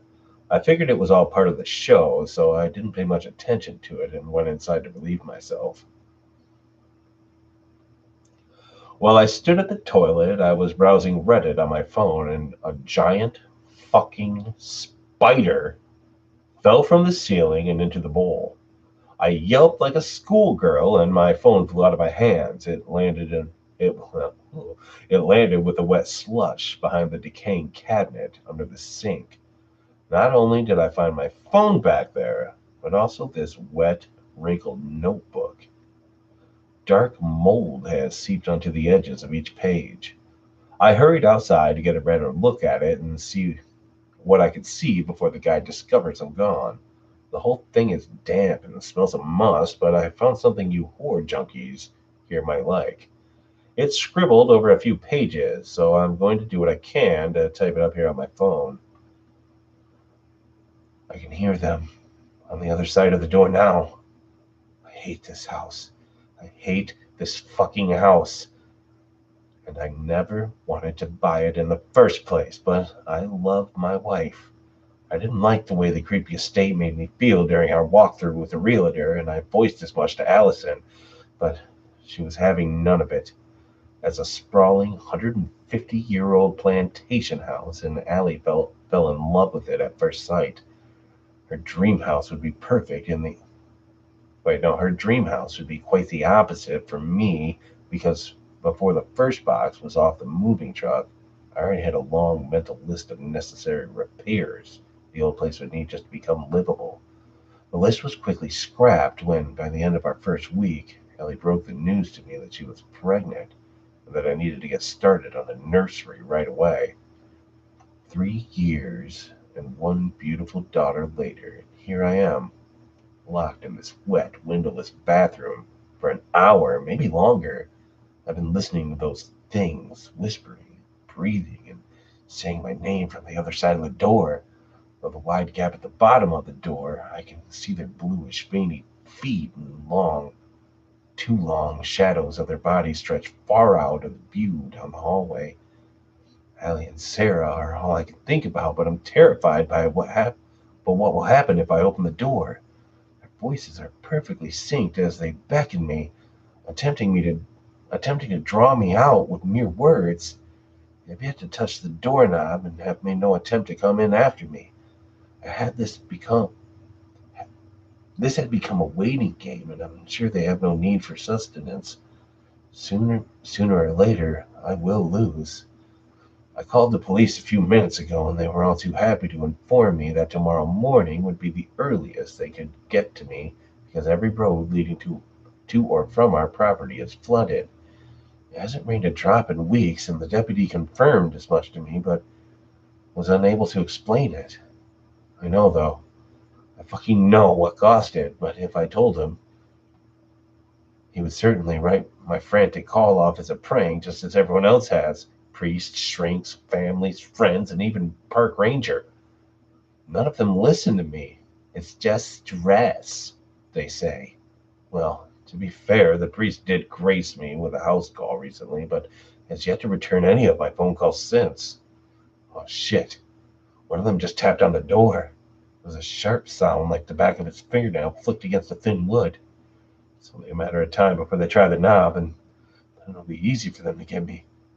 The antique doorknobs and handles barely stay locked when the dead aren't trying to get in, let alone when the moment comes that their patience wears out and I'm done for. It's only a matter of time. As I imagine, the way the waters outside were flooding the roads, so too are the events of the last 2 months rising up and over the breaking point of my sanity. I should have listened to Sarah. I should have taken her in my arms and ran from this place. We could have sat far off from the distance and watched as this hellhole burned to the ground. To whomever finds this, I strongly recommend you do exactly that. There's a woman in the tree outside my window, Sarah said, waking me from a deep sleep as she climbed into our bed. That night, I was too tired to fully comprehend those words, but I managed to mumble out, "Bad dream, honey." All I cared about was that she fell quickly back to sleep. I had enabled this behavior for far too long, as night after night she would crawl under the blankets, whispering about a strange woman in the tree. I was in a heavy depression during that time, so my brain was incapable of connecting the dots. It wasn't until Sarah caught me going through photos on my laptop that it all came crashing down. I was mindlessly flicking through photographs of the house, our property, etc., when I landed on one of Allie. It was a candid shot of her sitting on our front porch, sipping a cold drink and wholly unaware of the camera. There was a constant, there was a content smile, barely noticeable, on her face, and her gaze rested far out on the horizon. She was at her most beautiful when she was natural. I broke down into such a heavy sob that I didn't hear Sarah walk in. "That's her," she said quietly, but I almost fell off the chair. I was doing my best to wipe away the tears. "What? What did you say, sweetie?" She ran her index finger down the screen over Allie's face. "Her! The woman in the tree!" Instantaneous fear strangled me, and I slammed the laptop shut. Sarah only looked up at me. Who is she? I tapped on the door. The tapping on the door just turned to slowly knocking. "You should come out." Their voices are fucking miserable, smooth but deep and full of malice. Severe postpartum depression. That's what the doctors diagnosed Allie with a few weeks after Sarah's birth, and that was all I could think about when I found my wife dangling from the end of a short-length rope tied to the largest branch of the tree. After too long of a moment just staring at her body gently swaying in the humid breeze, my focus landed squarely on Sarah, and how I would never be able to explain this to her. Naturally, I assumed she would grow to blame herself, and I couldn't let that happen. I wouldn't let that happen. Panic completely took over my body, and I felt like I was outside of myself. Watching as I cut the rope from the tree, I gripped the frayed end of it and dragged her body across our property, not thinking twice about disposing of it in our secluded pond. Inquiries, allegations, alibis, and excuses could all be dealt with at a later date. Right then, all I needed was to focus on Sarah.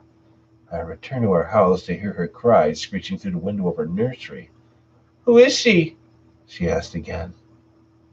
Her soft voice was innocent and full of genuine curiosity. I looked deep into her eyes and decided to be a terrible father. "She's nobody, dear. Go play now." I wasn't right in my mind. Sue me. They're trying the knob now. I just slammed my weight against the door. Fuck, fuck, fuck. I don't want to die. And my screaming, tear-filled apologies don't seem to stay their progress. God damn it, I'm so sorry for everything. "Open the door, Mark." Allie just spoke. The words gurgled in her throat, and I can hear the water splashing on the floor behind me. I just screamed something unintelligible at her, a slurry snot and tears. "Daddy," Sarah said, more gurgling, more splashing. "Mommy found me. She showed me where she lives now. You should come with us."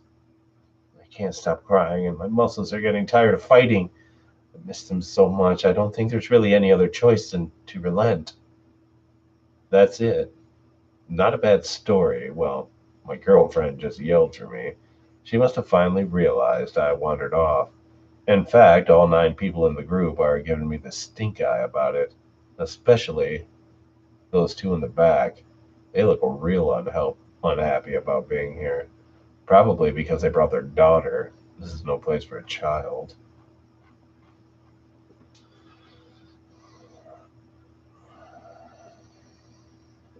There's that one.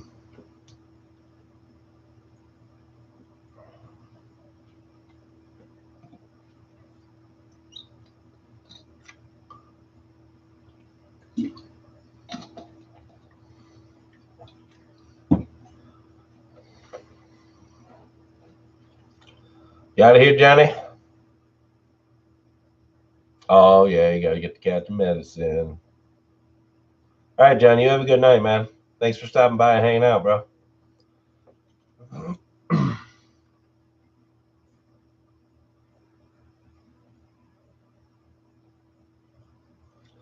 Actually, man, I think that story that I just read, I might end up doing that sometime for my channel. That was a pretty cool story.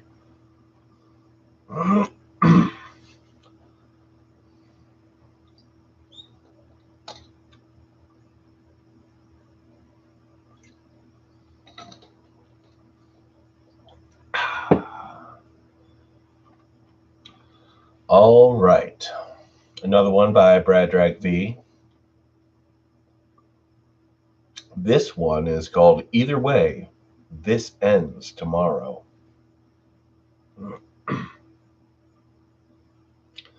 I can't take it anymore. Tina ground her words through clenched teeth. She pushed herself up from the chair and stomped toward the front door. No! I really tried to stop her, but her actions caught me by surprise. I'm tired of being a prisoner!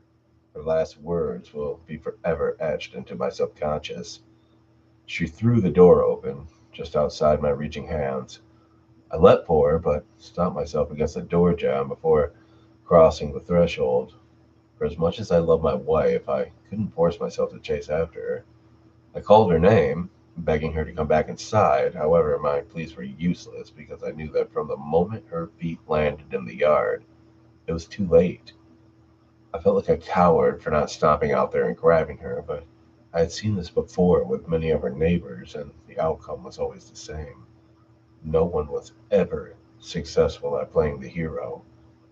Panicked, I looked up and down my street silently, screaming for the help that I knew would not arrive. From my periphery, I noticed a quick succession of blinds and curtains closing quickly in every house on our street. I was on my own. More specifically, Tina was on her own, and I was just a pitiful lump frozen by fear and forced to watch. Tina sprinted in the direction of where our car was parked in the street, the ignition key in her hand, and was at the ready for for a moment I truly believed that she was going to make it. She barely made it to the end of the yard where it meets the street's curb before they caught her. I didn't even see them coming, and given that Tina made no change in her course to avoid the attack, neither did she. Nobody ever sees them coming. They're just there, and upon the unlucky victim in a blink, they swarmed her, almost blocking her from sight completely. Like a blur, their wretched fingers turned her clothes into shreds, flew chaotically from inside the swarm like party streamers. Her skin wouldn't be as lucky. They peeled it away from her body like a flesh banana, fla- flagrantly tossing the body strips into the air, making sure that nay, the entire neighborhood was watching. She never stood a chance against them and suffered a slow, agonizing death by their hands. As instantly as they appeared, they were out of sight before her body hit the ground. Even if I wanted to, I couldn't even risk going out there to clean up the mess. Tina was the third person this month that tried to escape, but she ultimately ended up the same way as the ones before. I assume it was hunger coupled with the maddening case of cabin fever that drove them to risk brutal death for freedom. They run this town. No matter how much anyone refuses to believe that, it is a fact. Their origin is a complete mystery, as nobody has ever even communicated with them successfully. But even if it were to find out, but even if we were to find out, I don't think it would matter. We can't defeat them. We can't outsmart them. We can't escape them. By the time you realize that one of them is standing in front of you, there will be 10 or more. The police no longer respond to our calls, or any first responders for that matter. The festering corpse of Bridget, my elderly neighbor from two houses up, is still slumped in the middle of Main Street. She made the mistake of trying to reason with them, and they made a fine example of her. There's no reasoning with them. They delight in the pain they inflict. They relish in our tears. I can hear it in the growls and gnashing, and it reflects in the glint of their black, soulless eyes. But there's a plan in place. I mean, I'm dead anyways, right? With all the power they have over us, they never caught on to the way we, the prisoners, have learned to communicate without leaving our houses. I volunteered to be the bait. At sunrise tomorrow, I'm going to stand in the middle of my yard, and when they rush me, The entire neighborhood will open fire on them to the fullest, deadliest extent of our collective arsenal. If that doesn't work, we'll all be dead. It's better to go down fighting. I don't care anymore. I can't take another second of this torture. Tomorrow, when the bullets fly, I will be free of this hell and all the children will finally be dead. Hopefully.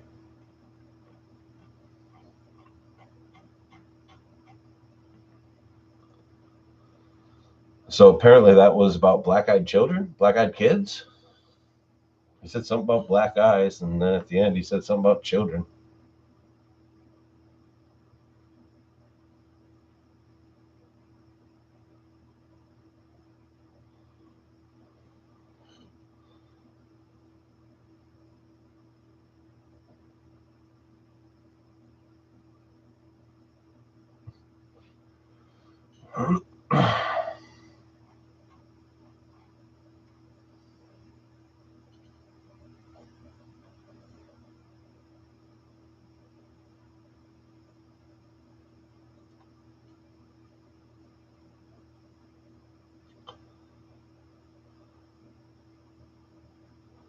All right. This one is something that he's been doing. Is called Haunted Me, and this one's called The Watching Man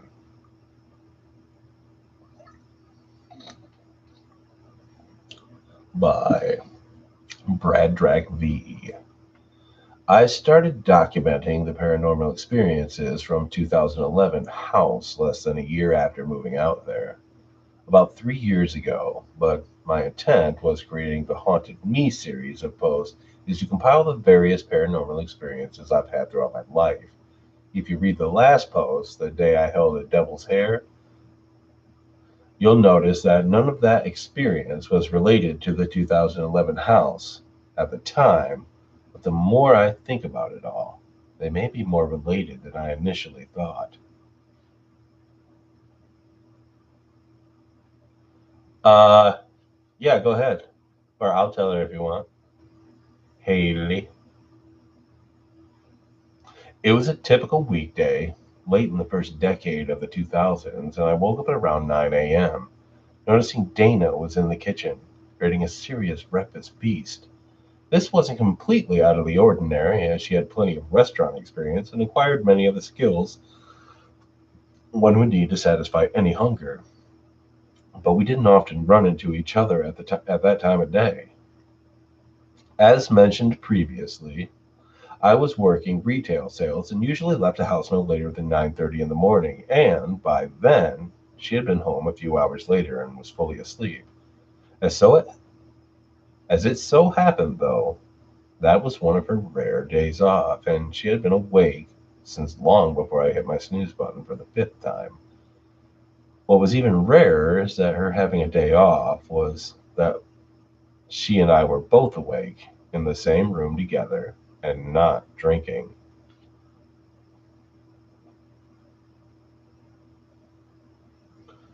Hey, boogeyman.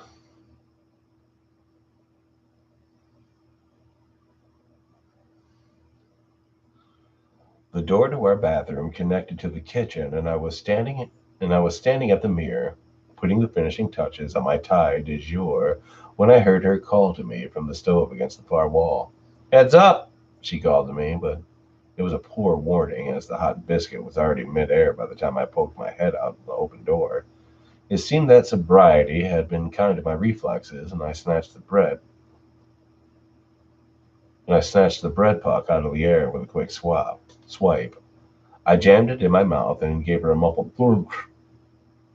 She turned back to the sizzling skillet, then dusted her contents with her own special mix of seasoning. You sure were hammered last night, huh? She said with a chuckle, not accusatorily, but just a matter of fact, hoping for a funny story. I've never been one to deny a good drunkening, and yes, I had imbibed marginally the night before, but I was leaps from hammered. I relayed to her as much, and she exaggeratedly nodded it off as to say, "Whatever, yeah, whatever you have to tell yourself, Rummy."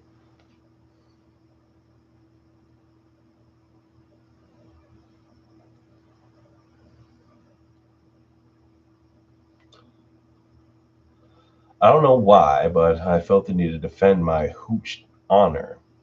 If I had to wager, I would assume that it was because it was barfly, quite an accomplished barfly, and felt it somehow unfair to be accused of being drunk when I know I hadn't been. I pushed the issue a little more and asked her what she had been talking about. What did I get? I think I probably know who disliked the stream, just saying. There's probably a few people here that, if you think about it, you probably know who disliked the stream.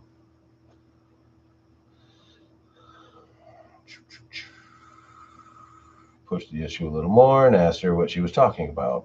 You came into my room at like 3 in the morning, she started. No, I exclaimed so vehemently that she jumped back, launching the spatula from the counter and slinging a pin of grease from the floor to the ceiling. It was, and still is, very unlike me to lash out at anyone for anything, but Dan and I were developing a strong platonic relationship. I truly admired and respected her as a person and a friend. It was still early in our shared living situation, and I didn't want anything, especially something so blatantly untrue, to fracture our friendship, but most importantly, her trust. I apologized for my outburst and began helping her clean up the mess. You opened my door and I heard you walk in, she said in an almost reassuring voice in response to my outburst. I thought it was weird, but whatever, you know.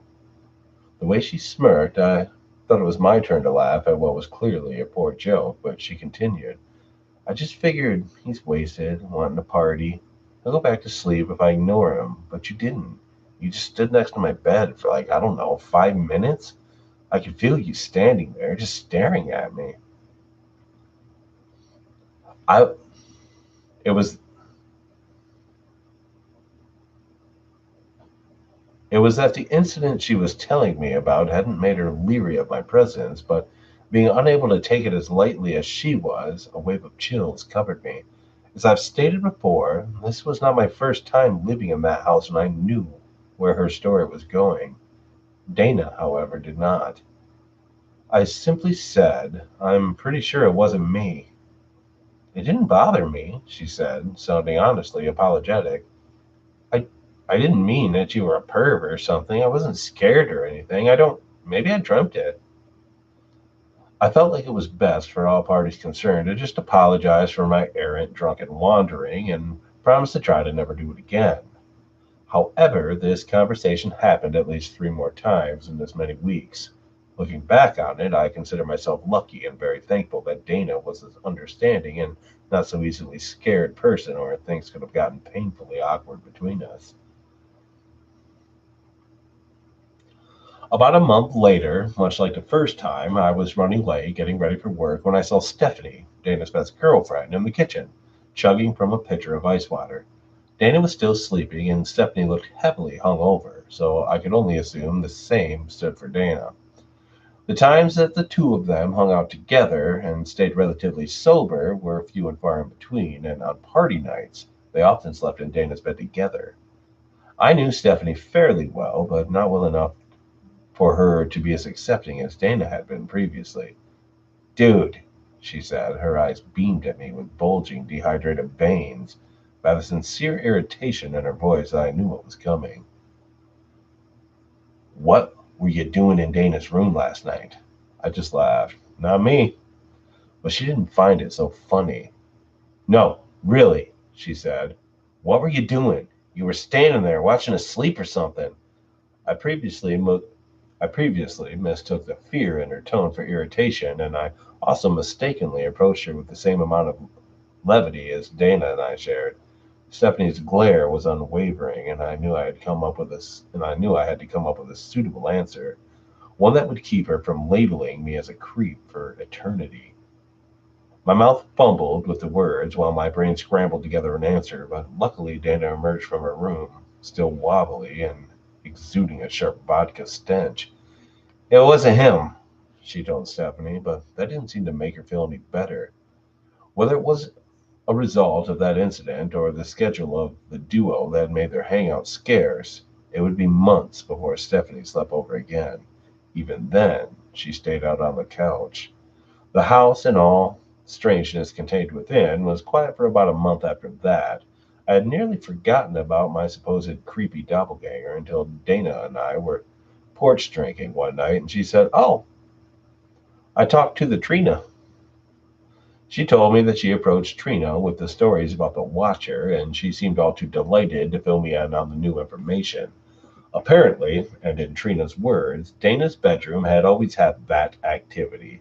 Every person, to put a finer point on it, all the females that had ever slept in that room, herself included, felt that man in there. He just stands there, quietly looking over the person's bed. While creepy, none of those that claimed to have sensed his presence ever felt threatened. It was as if he was watching over them protectively, much like a father would check on his beloved daughters while they slept. Dana was enamored with Trina's retelling of the story and loved the fact that she finally had an experience in her house. From that night on, I could only assume that she often and regularly felt him in a room. However, she never mentioned him again. As time went on, we found out that, or more appropriately, decided, the watching man was the father of Emily, the spirit of a little girl who also inhabited the 2011 house. The only other significant encounter worth mentioning occurred when our year long lease was coming to an end, and Dana realized that living in the haunted house wasn't all quite protective spirits and cute stories to brag about to your friends. More on that in the next post. Thank you for reading.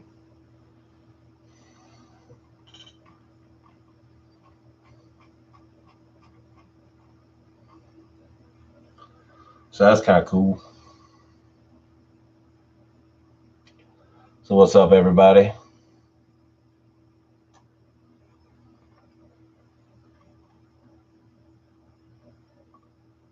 What's going on here? Now, I know he has more stories than this. Where's all his stories?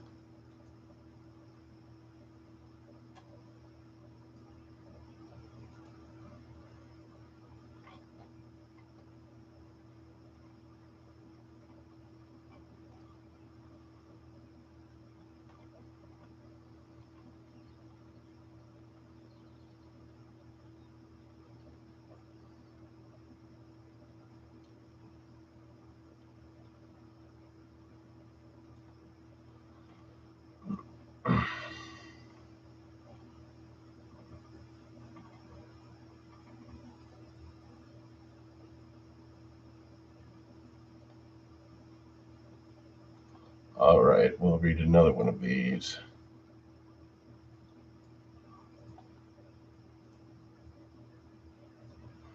Um, if you haven't liked, please like it. If you're not subbed, please sub me.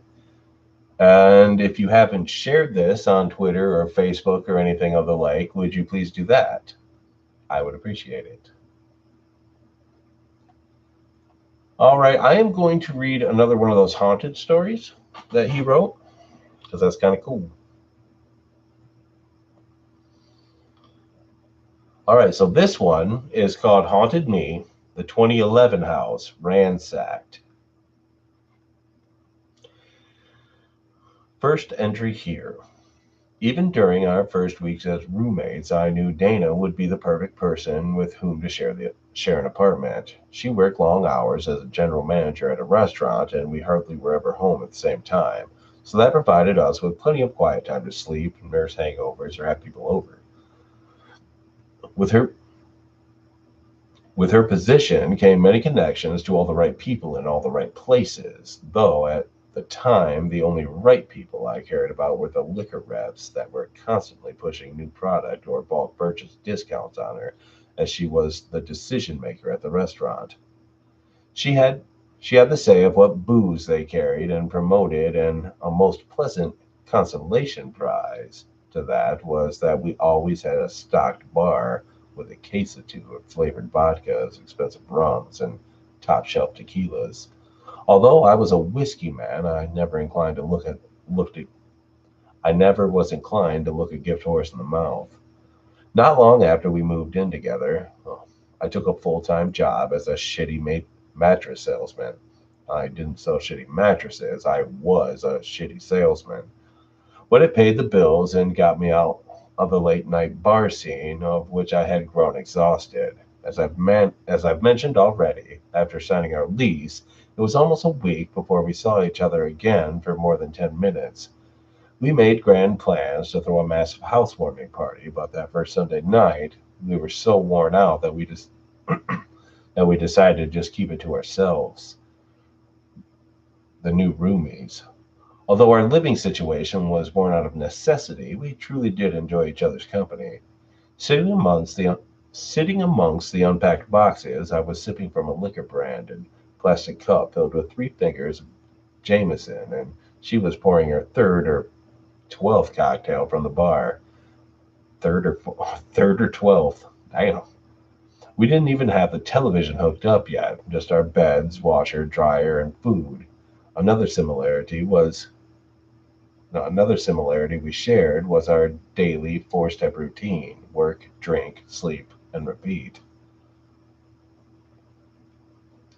Amazed really isn't the word for how Dana felt about the fact that I had lived on the second floor of the house a few years before, and most of that night was filled with questions about our landlord, the neighborhood, the house, etc.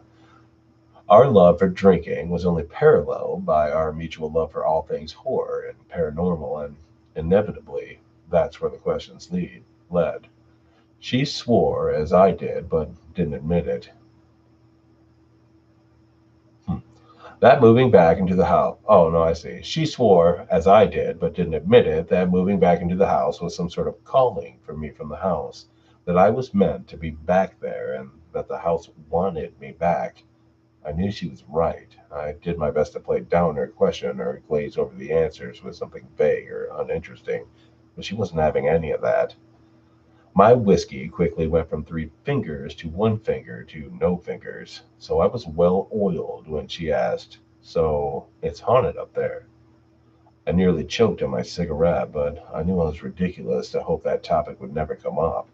My bloodshot eyes must have been saucers because she knew the answer, just from the look on my face.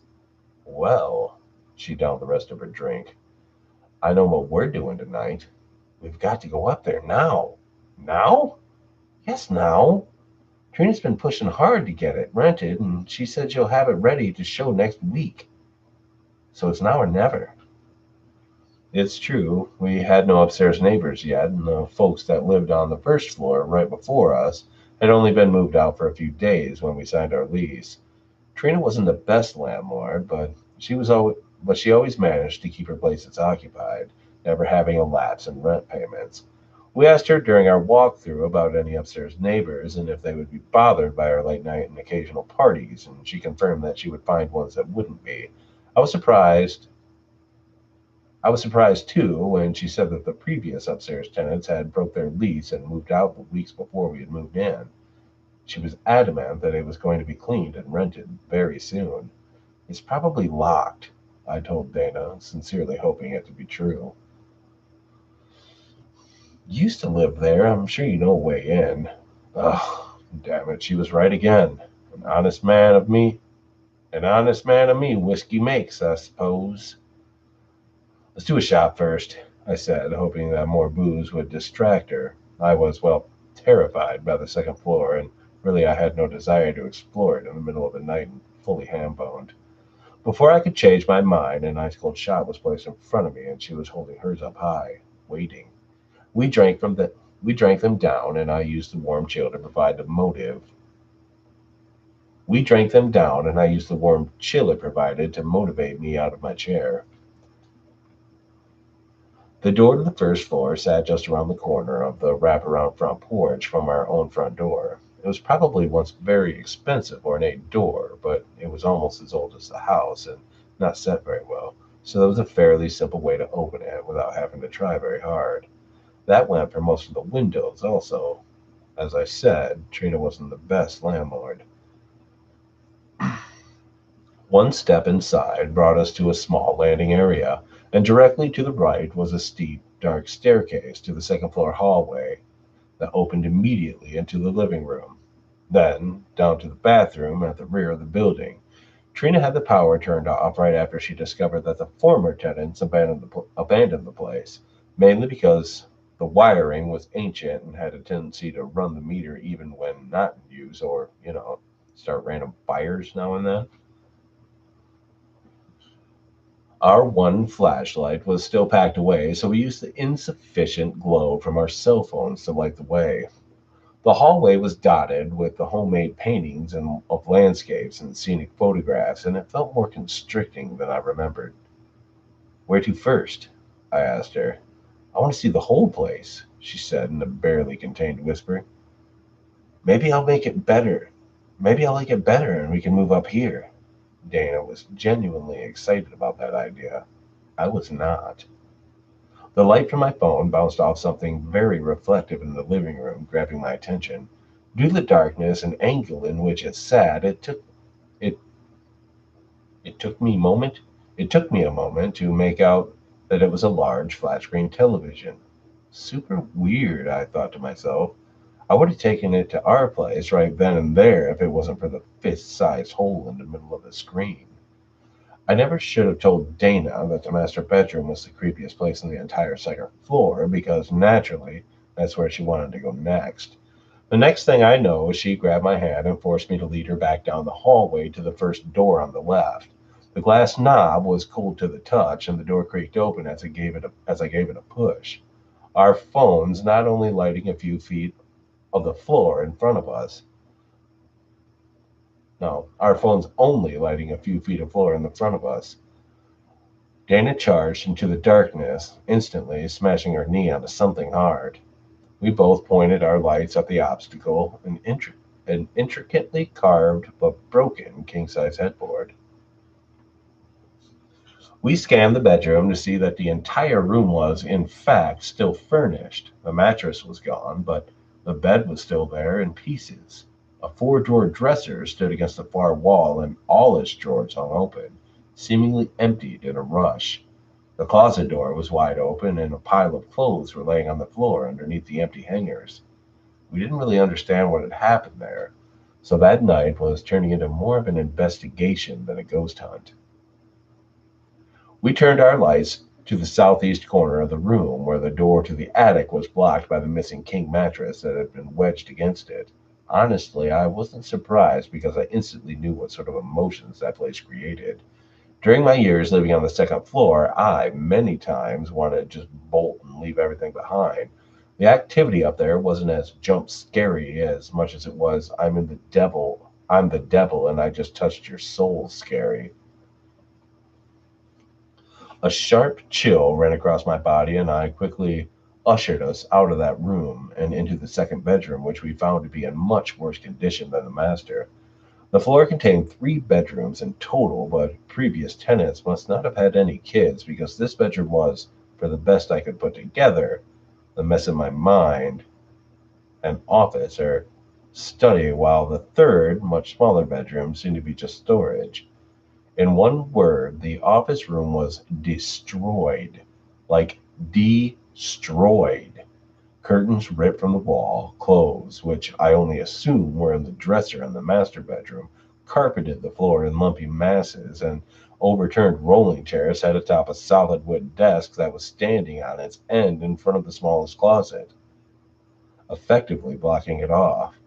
The door to the third bedroom was an old French pane door, and through the small glass panes we could see into the room with no trouble.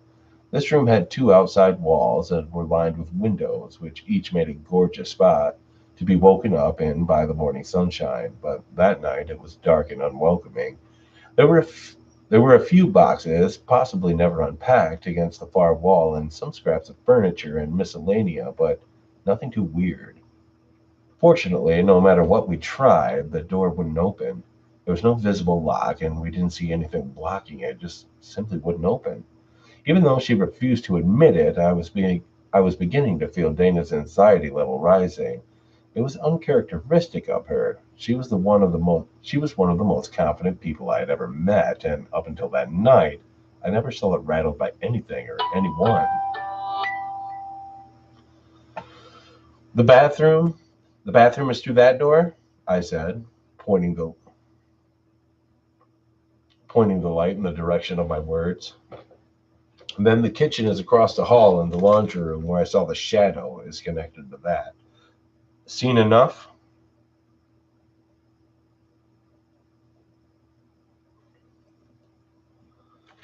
This is just weird, she said. I guess we can all check out the 3 quick footsteps ran down the hallway. Then the bathroom door inched open with a creak. We were ready to charge out of there when we heard the faucet turn on. It froze our feet to the floor. The water dribbled into the porcelain sink and echoed throughout the apartment. We listened to it for a moment, hoping beyond rationality that maybe the previous tenants had come back to get some of their broken stuff. The room suddenly chilled, but we were both sweating. We stood there, listened for another minute, but not another peep came from the bathroom. Let's just get the fuck out of here, she finished, clearly changing her mind. So the fuck out of here we oh I see. So the fuck out of here we got. Oddly, she never asked to go back up there, day or night. To be fair, I tried to warn her. Some people just don't know what they don't want to know until they're face to face with it. Needless to say, that was a harshly sobering experience.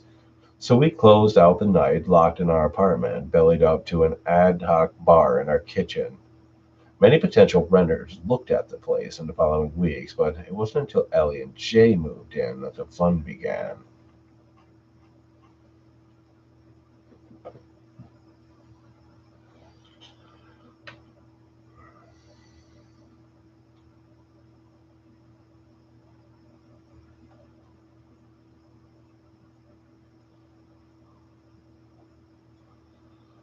Alrighty. Well, 2 hour mark, guys. You guys all getting tired? Haley, I know you gotta be tired, Haley. April's tired. You don't need to fight sleep, April. It's okay, April. You can go to sleep.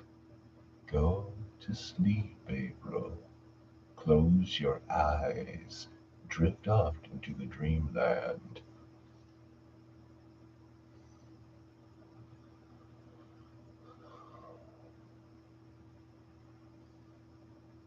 Y'all ever had eggnog coffee? No, I have never seen eggnog. No, you're not tired. Yeah.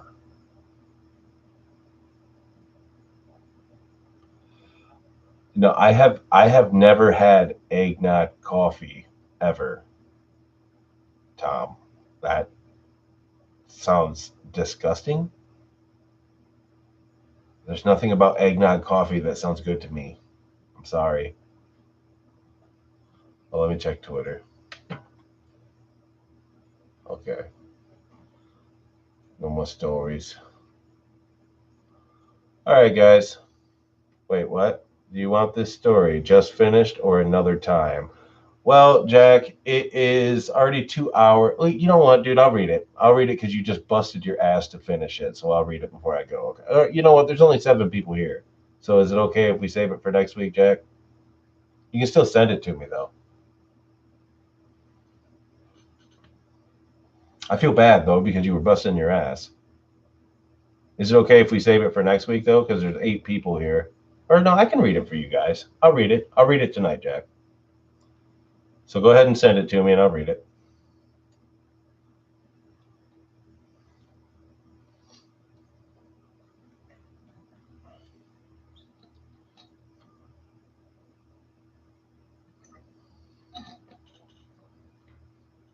Stab that like button. Murder it. Murder the like button. And the subscription button, too. And Stay a while and listen.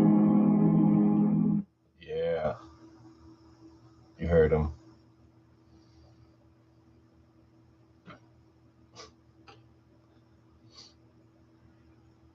So, what are you guys' plans tonight then? After the, because I'm probably gonna call it after this next story that Jack's gonna send me. Are you sending it to me in Discord, Jack? Is that the plan?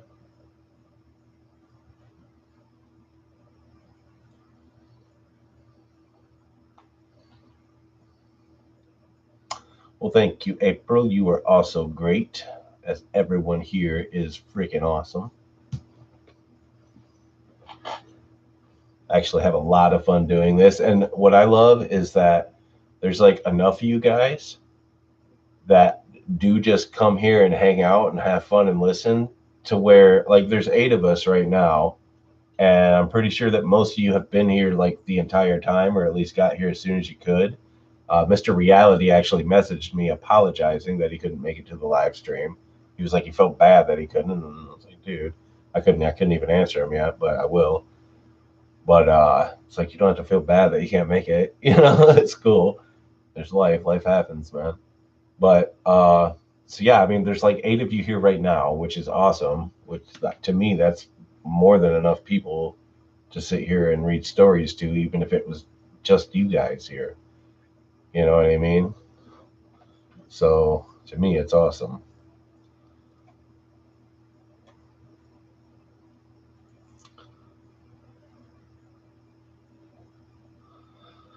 Oh, still waiting on Jack here.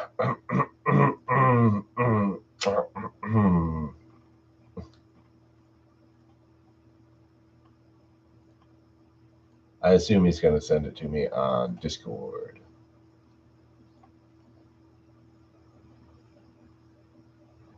Oh, it's only 12 a.m. there.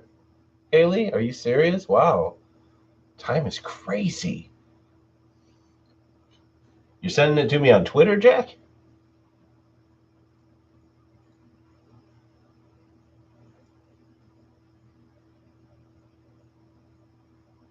Why don't I have it? Did you send it?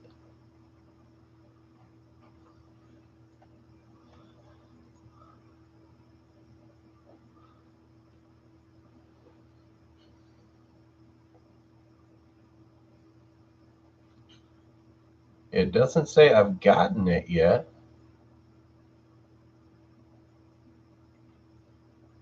Ah, there you go. Oh, sheesh. Okay. All right.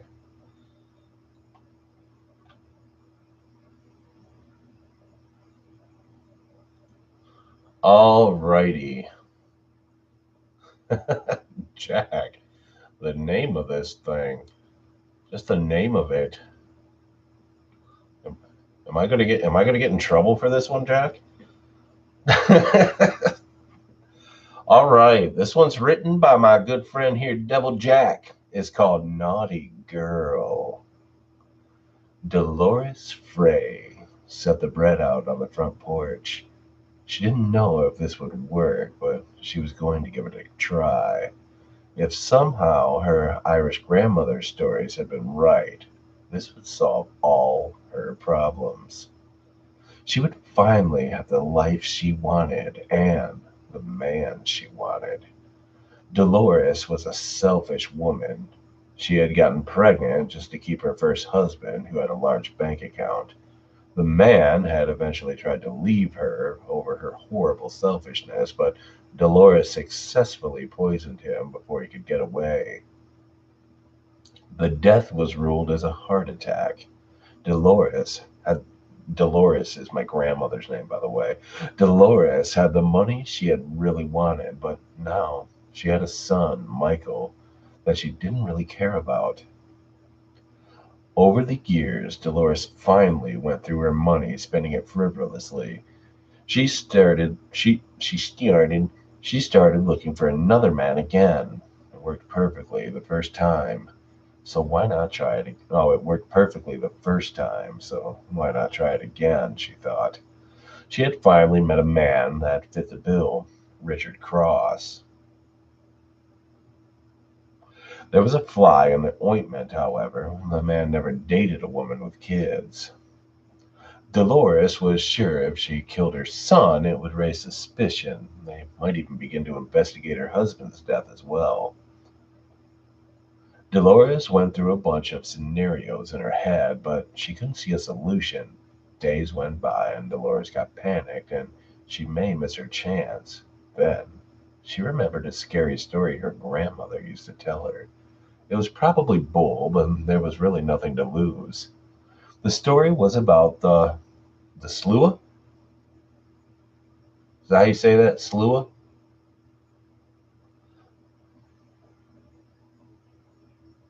Good night, April.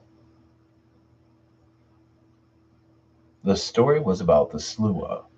Her grandmother used to say that if you had a naughty kid, you could bake a loaf of bread with raisins, centipedes, spiders, and a single crow feather inside it, and leave it on your doorstep. If the Slua smelled their favorite meal on the air, they would come to your home that night and take your bread as payment and take your naughty child away. The raisins, the spiders, which she found in the attic, and other basic bread ingredients were easy, but the centipedes and crow's feather took a few days to find. She felt silly, but at least she was trying something.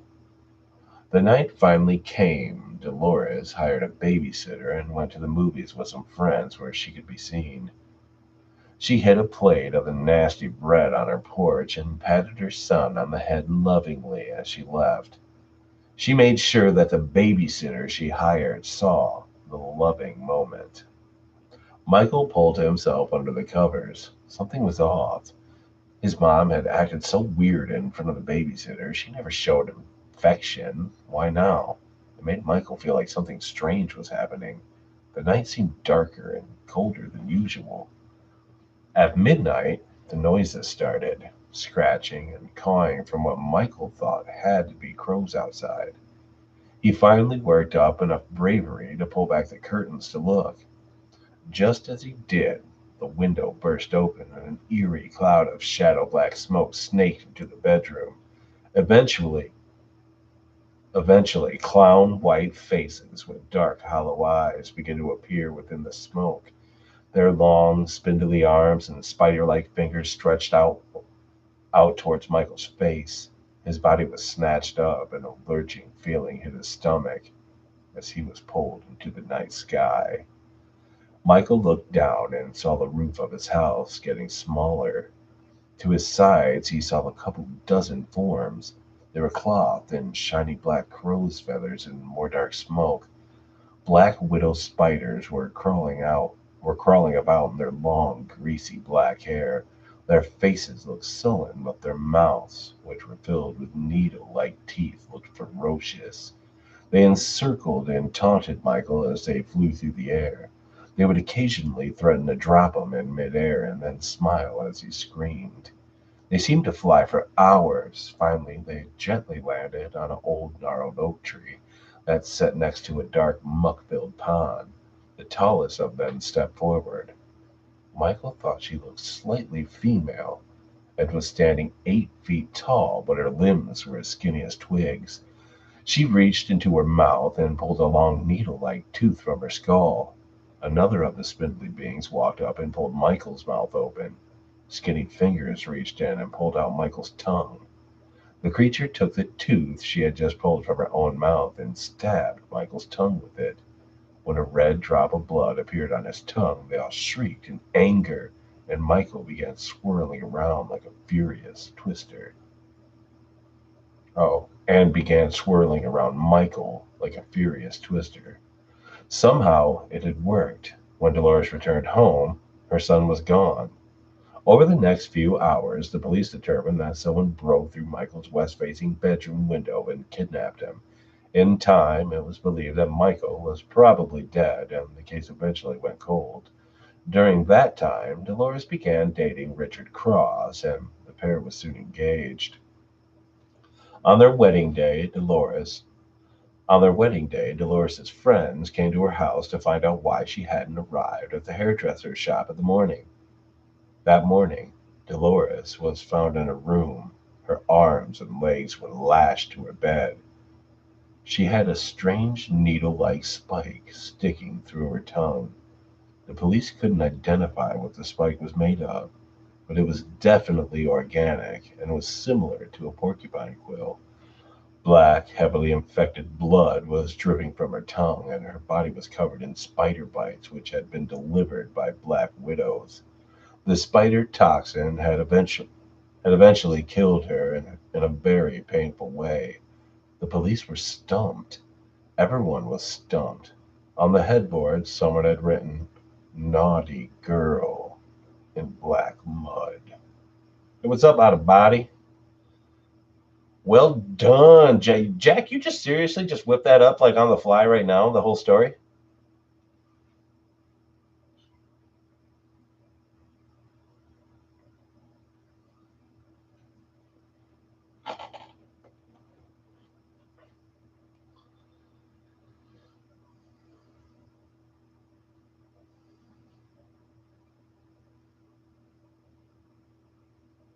Jack? Jack, are you there?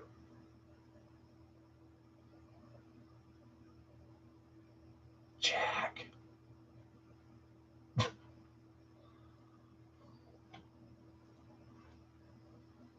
You did? You just whipped that up right there? And you wonder why you're my favorite author.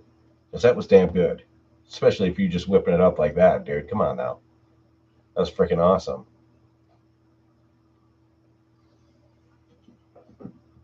Yeah, that's definitely why you're my favorite author, for certain.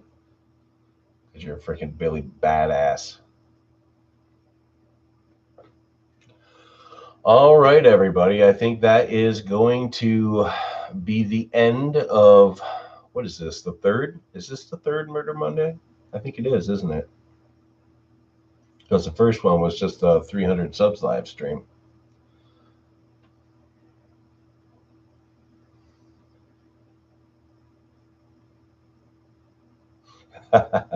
Yeah, it was a cool story, Jack. It was. It was a really cool story, man.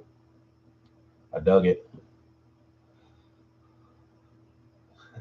Haley made it to the end. Who won his giveaways, Mortem? Did I win? If I didn't win, then I'm going to raise hell. Because I was going to put one of his posters right there where that sign is. I was going to hang, I was hoping I could win the big one to hang it right there.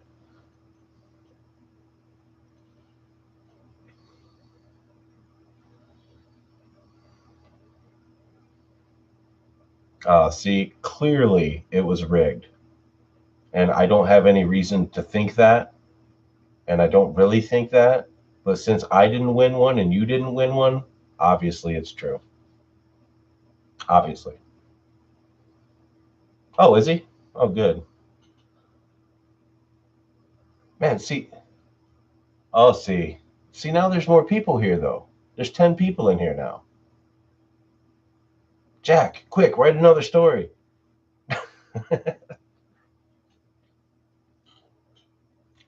Well, you guys that are just getting here, I apologize, but I just read the last story. Unless somebody has a story they can send me, like right now, that I can read, then I was going to call it for the night. Um, if not, I'll give it a couple minutes. I wish actually, I wish I could like design a poster. I don't want like my own poster hanging up behind me. If I'm gonna do something like that, I want to represent because like Ronnie, since he lets me use his music in my videos and stuff, I'd really like to have his poster behind me there because I think that'd be pretty cool, you know. I appreciate that, Mortem. Um, it was a dude named Emmanuel and Cassandra. They were the ones that won Ronnie's posters, which is awesome. They were some pretty cool posters. I liked his posters. I really want that bigger one though. I'll have to try to scam him out of it or out of one or find out how much they are. And maybe when I get paid next month, maybe I could buy one. I don't know. We'll see. I don't know. We'll see. I wonder if he sells them on that same, like that Spreadshirt site. I'll have to check it out. Um, if anyone's here and you're not subbed to anyone else that has channels, I see Out of Body. Out of Body has a channel. She has a pretty cool channel. If Sir Boogeyman there has a channel, Von Mortem. I don't. Yeah, Von Mortem has a channel. Double Jack doesn't really have anything on his channel. You have like, what'd you say? You had like one video that you met somebody or something like that. But yeah, I'm all about support each other and stuff like that. It says there's 10 of you here, So if you are someone here who is not actually typing right now, but you have a channel, then why don't you just at least type something to make yourself known, especially if you're a narrator and stuff like that. Obviously, a lot of us are into the, the horror community and things like that. So if you're into stuff like that, or if you have a channel with stuff like that, just say something in the chat and be like, hey, I'm here. I got a channel, something like that. You don't need to thank me. I mean, we should be supporting each other. You know what I mean? I mean, you guys support me. Why shouldn't I support you, right? That's fair is fair, right? We're all friends here. We're all friends here, right?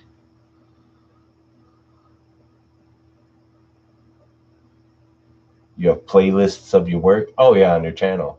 Yeah, nice. So basically, you have like the Southern Woods and all of those fantastic narrations that Crow Files guy has read, right? Sir Boogeyman there, he's no, he's cool. Boogeyman's cool, dude. Haley hasn't said anything for a while. She said she made it to the end, and she's like, "Dang it, he didn't stop."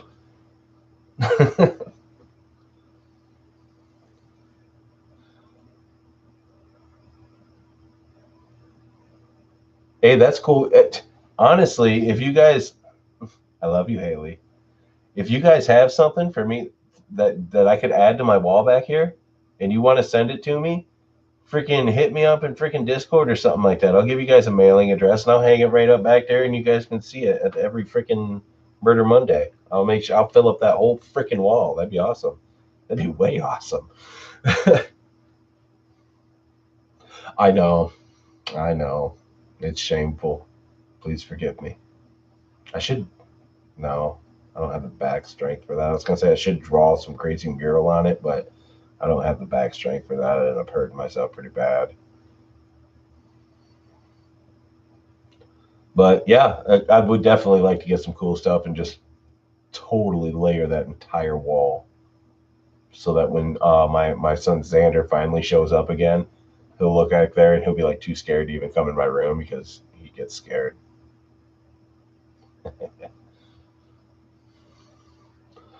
Um, so I'm gonna ask one more time. Does anyone have any other stories that they would like to hear me read before I call this?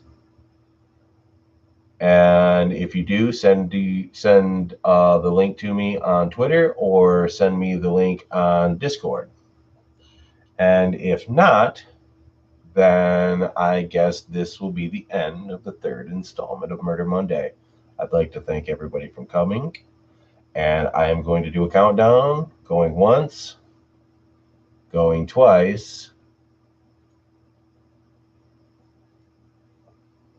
and yeah, that's it. Oh no, that's all right. Well, even if it's just a story you like, one of your favorite stories or something like that, just send me the link. But if you don't have one right now, just figure out one for next week. It's all good.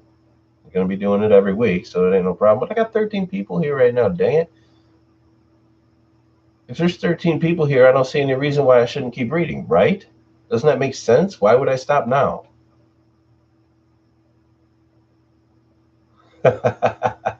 Oh, so Haley, you were falling asleep.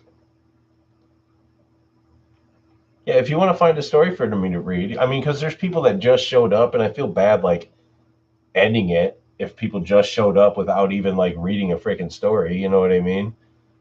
It's like, dang.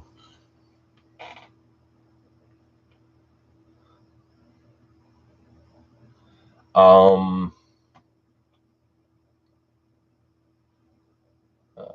I mean, there's still another Devil Jack story that I have yet to read, or there's a couple of them. Oh, you know what? I forgot all about. Where is it? Where is it? The Clement House. I have not read The Clement House at all. I've done no narrations on it, no nothing.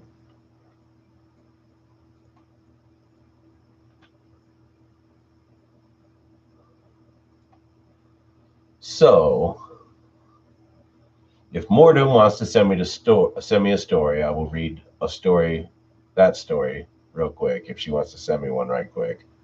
If not, I will read The Clement House Part One. But I mean, actually no, I shouldn't read this one because then, if I read Part One, I mean, I might as well wait till next week for this, right? Because if I read Part One, then I'll have to read Part Two. You mean like a Crow movie poster? Like the Crow movie poster? Because that'd be freaking sweet. I will read you a story, Kelly Gibson.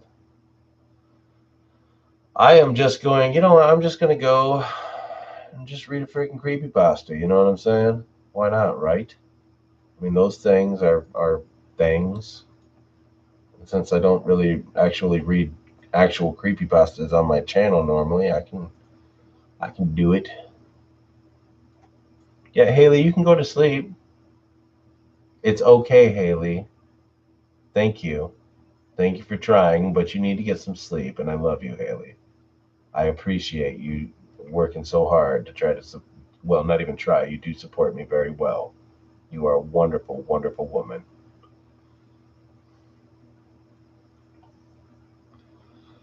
All right, so she couldn't even finish telling me to shut the fuck up.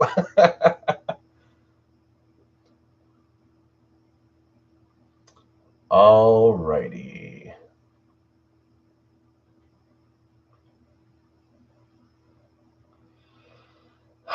So I will read.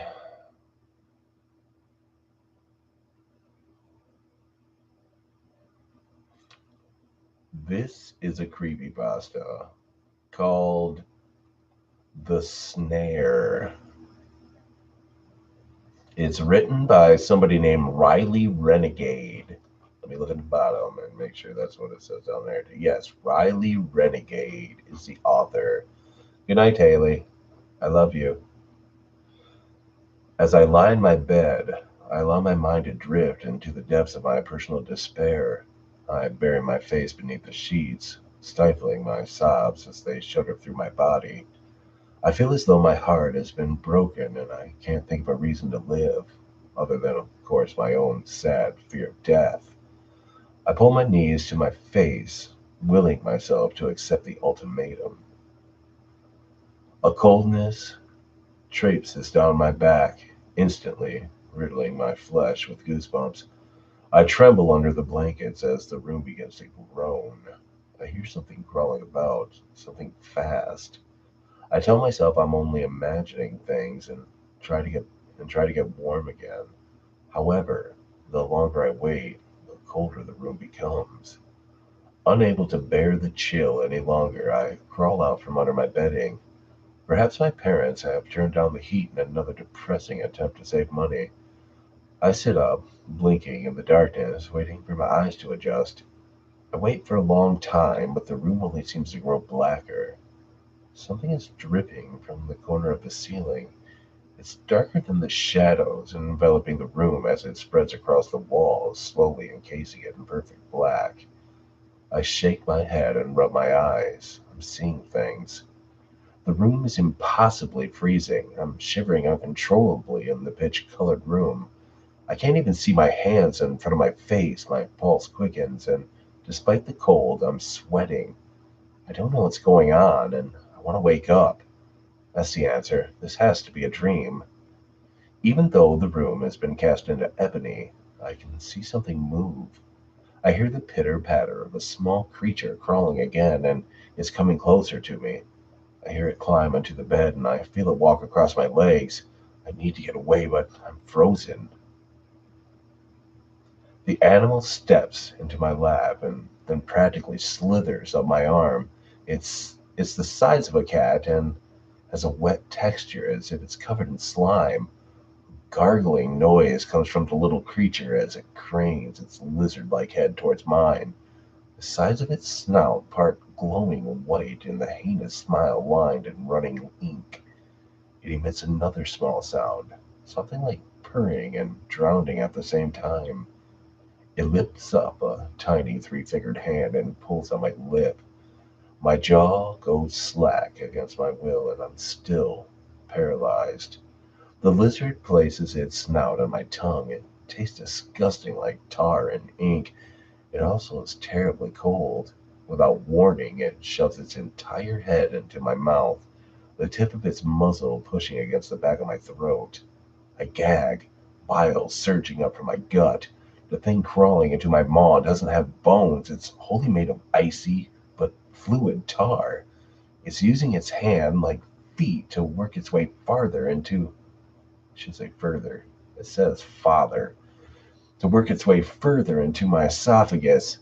My eyes feel like they'll pop out of my head as the monster is blocking my airway. Half of it has already impossibly disappeared into my throat.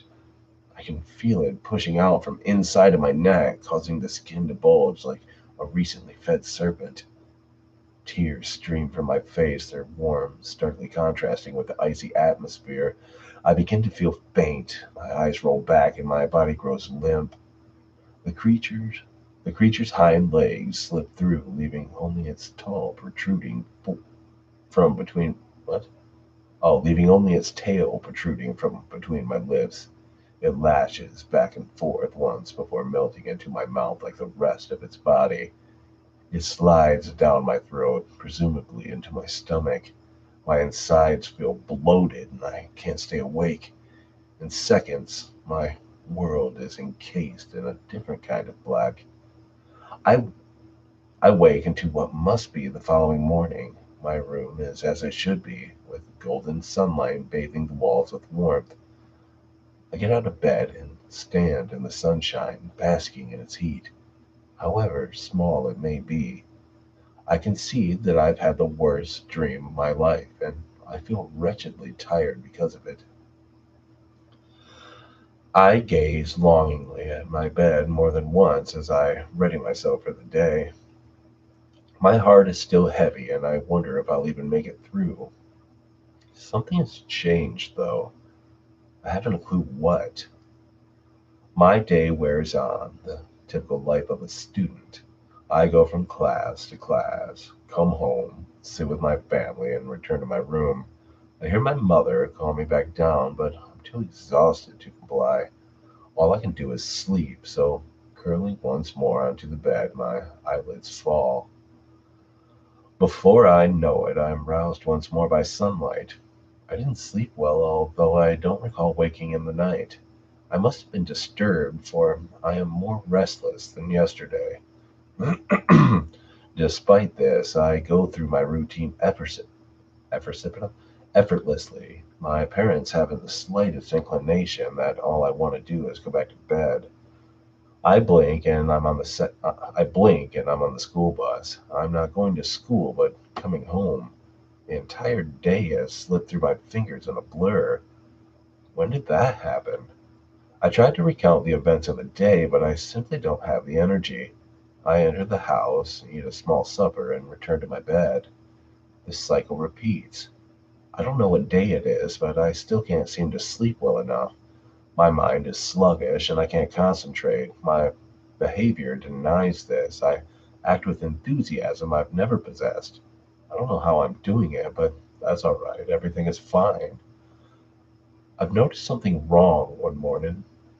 As I rise from another dissatisfying slumber, I pull on my pants and find they don't seem to fit the way they are meant. I appear to have lost some weight. I can't think of anything I've done to cause this. I'm sure it's nothing to worry about, though.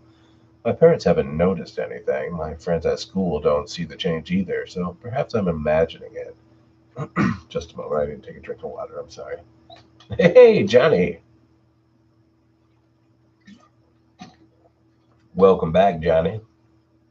Good night, Haley. You're probably already gone. Hey, Mr. Reality, you're here too, man. Awesome.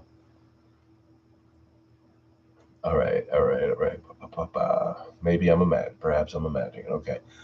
I can't keep track of time. My memory is nothing but scrambled bits of meaningless pictures. Perhaps I should be worried, but I'm not. I'm just tired. I just want to sleep. I'm standing in a place I don't recognize. My mother is yelling at me, something she never does. I shout back, hissing words of hatred and contempt. Contempt. Why did I do that? What are we arguing about? I've become very angry lately, at least in my actions have. Inside, I don't feel angry at all. I feel groggy. Is the day over yet? Over the course of the next few weeks, I lash out on a number of occasions, my aggression threatening to become violence. My friends say my friends say they don't know who I am anymore and refuse to talk to me. I don't understand. I haven't changed. They've abandoned me, warning that I need to let go of the past and move on. I need to let go? Let go of what? I think back, vaguely grasping the feeling of loss. Someone died? Someone I loved. I can't think of their name. That should bother me, right? It doesn't. Neither does my friends leaving me. I've always been social. I hate being alone, now I feel like being but now I feel that being by myself would prove better. I'll make it up to them once I get my energy back. My friends, what are their names? I've gotten thinner again. My shirt hangs off my shoulders and my skin's pale. Looking at my hands and their color makes me think I've become ill. I walk to the mirror to investigate, but I'm only confused by what I see. My reflection looks fine. The bags I presume to be under my eyes are not there. My skin is beautifully tanned, and I appear to be the perfect weight. To top it off, my family still hasn't said anything about my condition. I guess I'm imagining it. What day is it? I can barely hear my father as he screams at me. I'm lost. What's going on?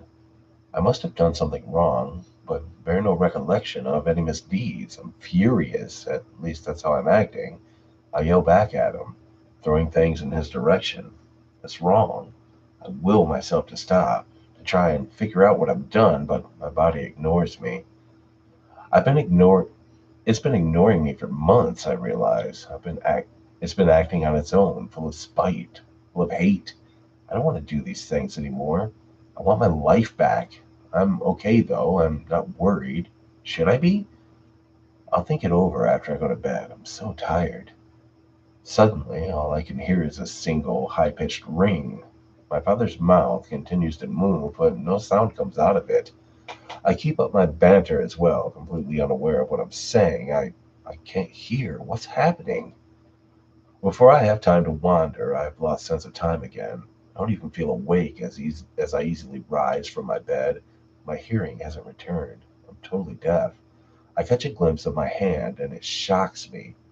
As I take off my nightshirt, I stare at the concave state of my stomach. My ribs are showing, my clothes don't fit, and my flesh has taken on a sickly yellow hue. I cast gaze into the mirror and see perfection. I'm not thin, I'm just fine. My skin isn't yellow, it's lovely. I'm going crazy. I don't mind though, I'm too exhausted to mind. I pine for my body.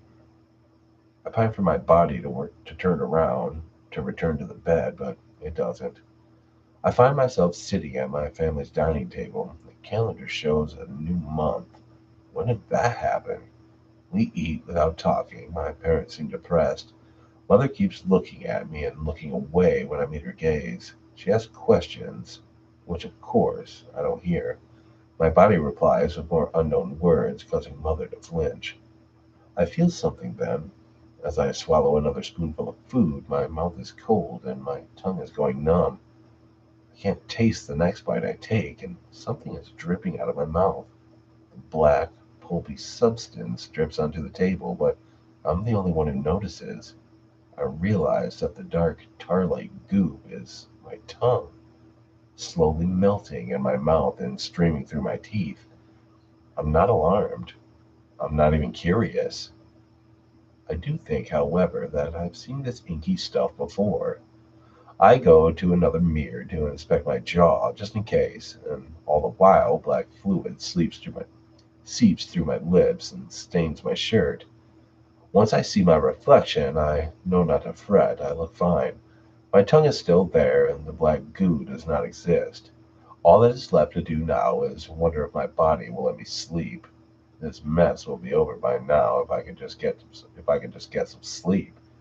My sense of smell is next to go. I feel like cold blood is dripping from my nose.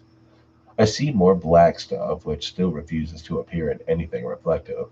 To my own eyes, I look like a skeleton, my skin clinging to my bones like latex. Black seeps out of my ears, mouth, and nose, but no one says anything. No doctors are called. I'm just being silly. Yes, that's it. The seasons change right in front of me, months flashing past me by meaninglessly. My vision blurs, the chilling feeling spreading to them. As I stride across my yard, climbing onto my school bus, my world goes dark. The slime is pouring out from my eyes now as well. My body breaks into a cold sweat, at least I think it's sweat. Rather, it feels like I'm bleeding oil from my pores. I have something in my hands, obviously. I have no idea what. It's fading, getting lighter and smaller. Before long, I can't even tell if it's in my hand anymore.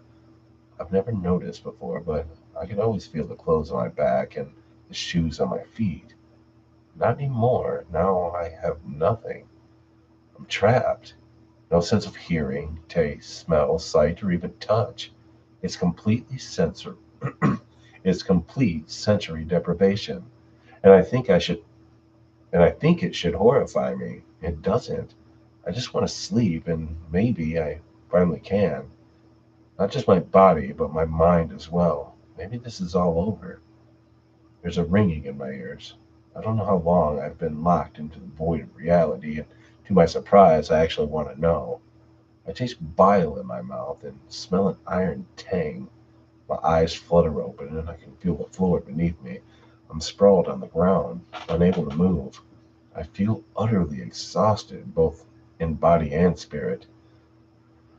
I find then that I have control as I try in vain to push myself up. My heart starts pounding. I'm afraid. I can see my arms. They're thinner than sticks. I angle my head to look around, and I wish I hadn't. In a room, I think it's my living room, there's blood everywhere. Two bodies lie on the floor, both covered in red, both unmoving. I look again and find that they're my parents. There's a knife very near to me, and it makes me feel sick. Did I do this? It can't be true. What's going on? I gag suddenly, feeling like my stomach just flipped over.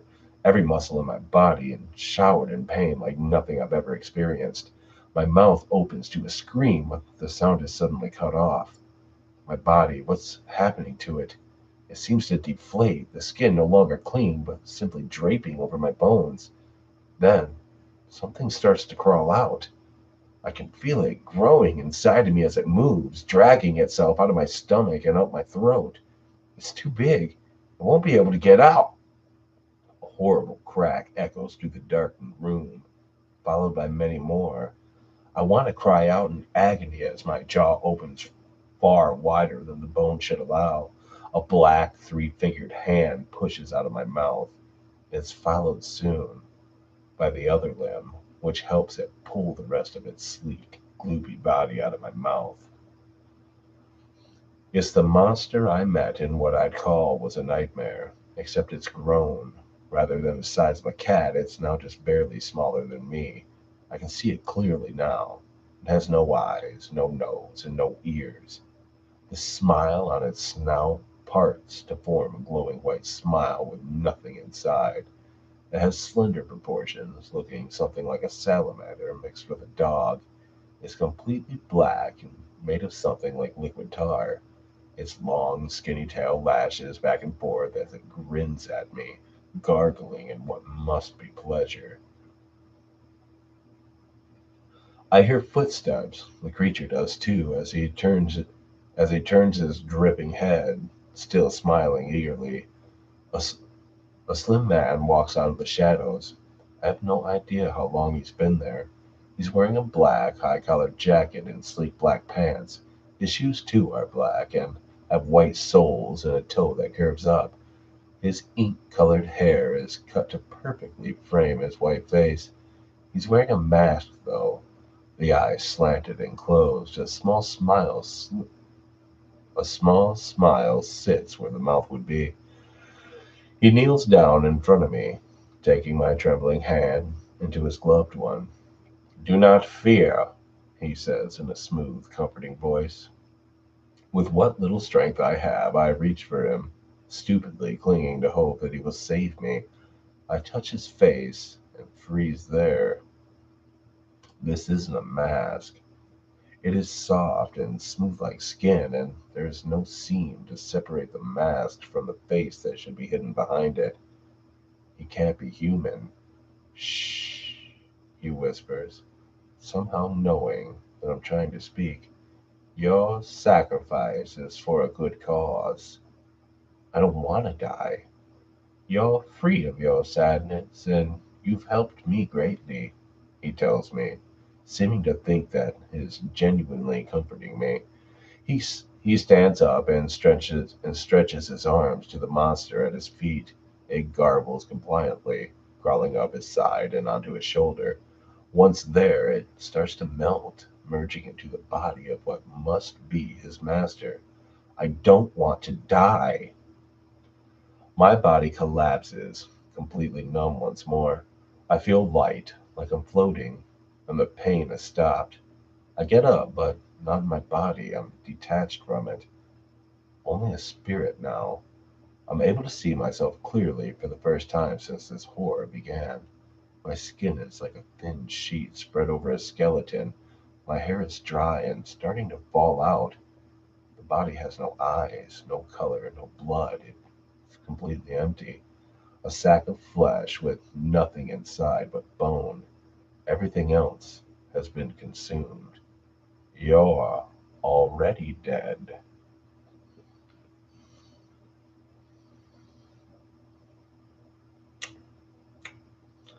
That was a pretty long story. At least it seemed like it. Well, that's the story. All right, guys, I'm going to call it. Feels like my voice is actually starting to get a little strained. Mr. Reality, I'm glad you could make it. I'm sorry that you could only hear what, the one story? Is that all you were able to hear is the one story? I'm sorry if that's the case. Yep. Thanks, Jack, for stopping by. Thanks for writing up that story for me. That was awesome. Yep, I'm going to head out too, Mortem. So, thank you everybody for stopping by. I appreciate it. Had fun, and I will see you all next Murder Monday.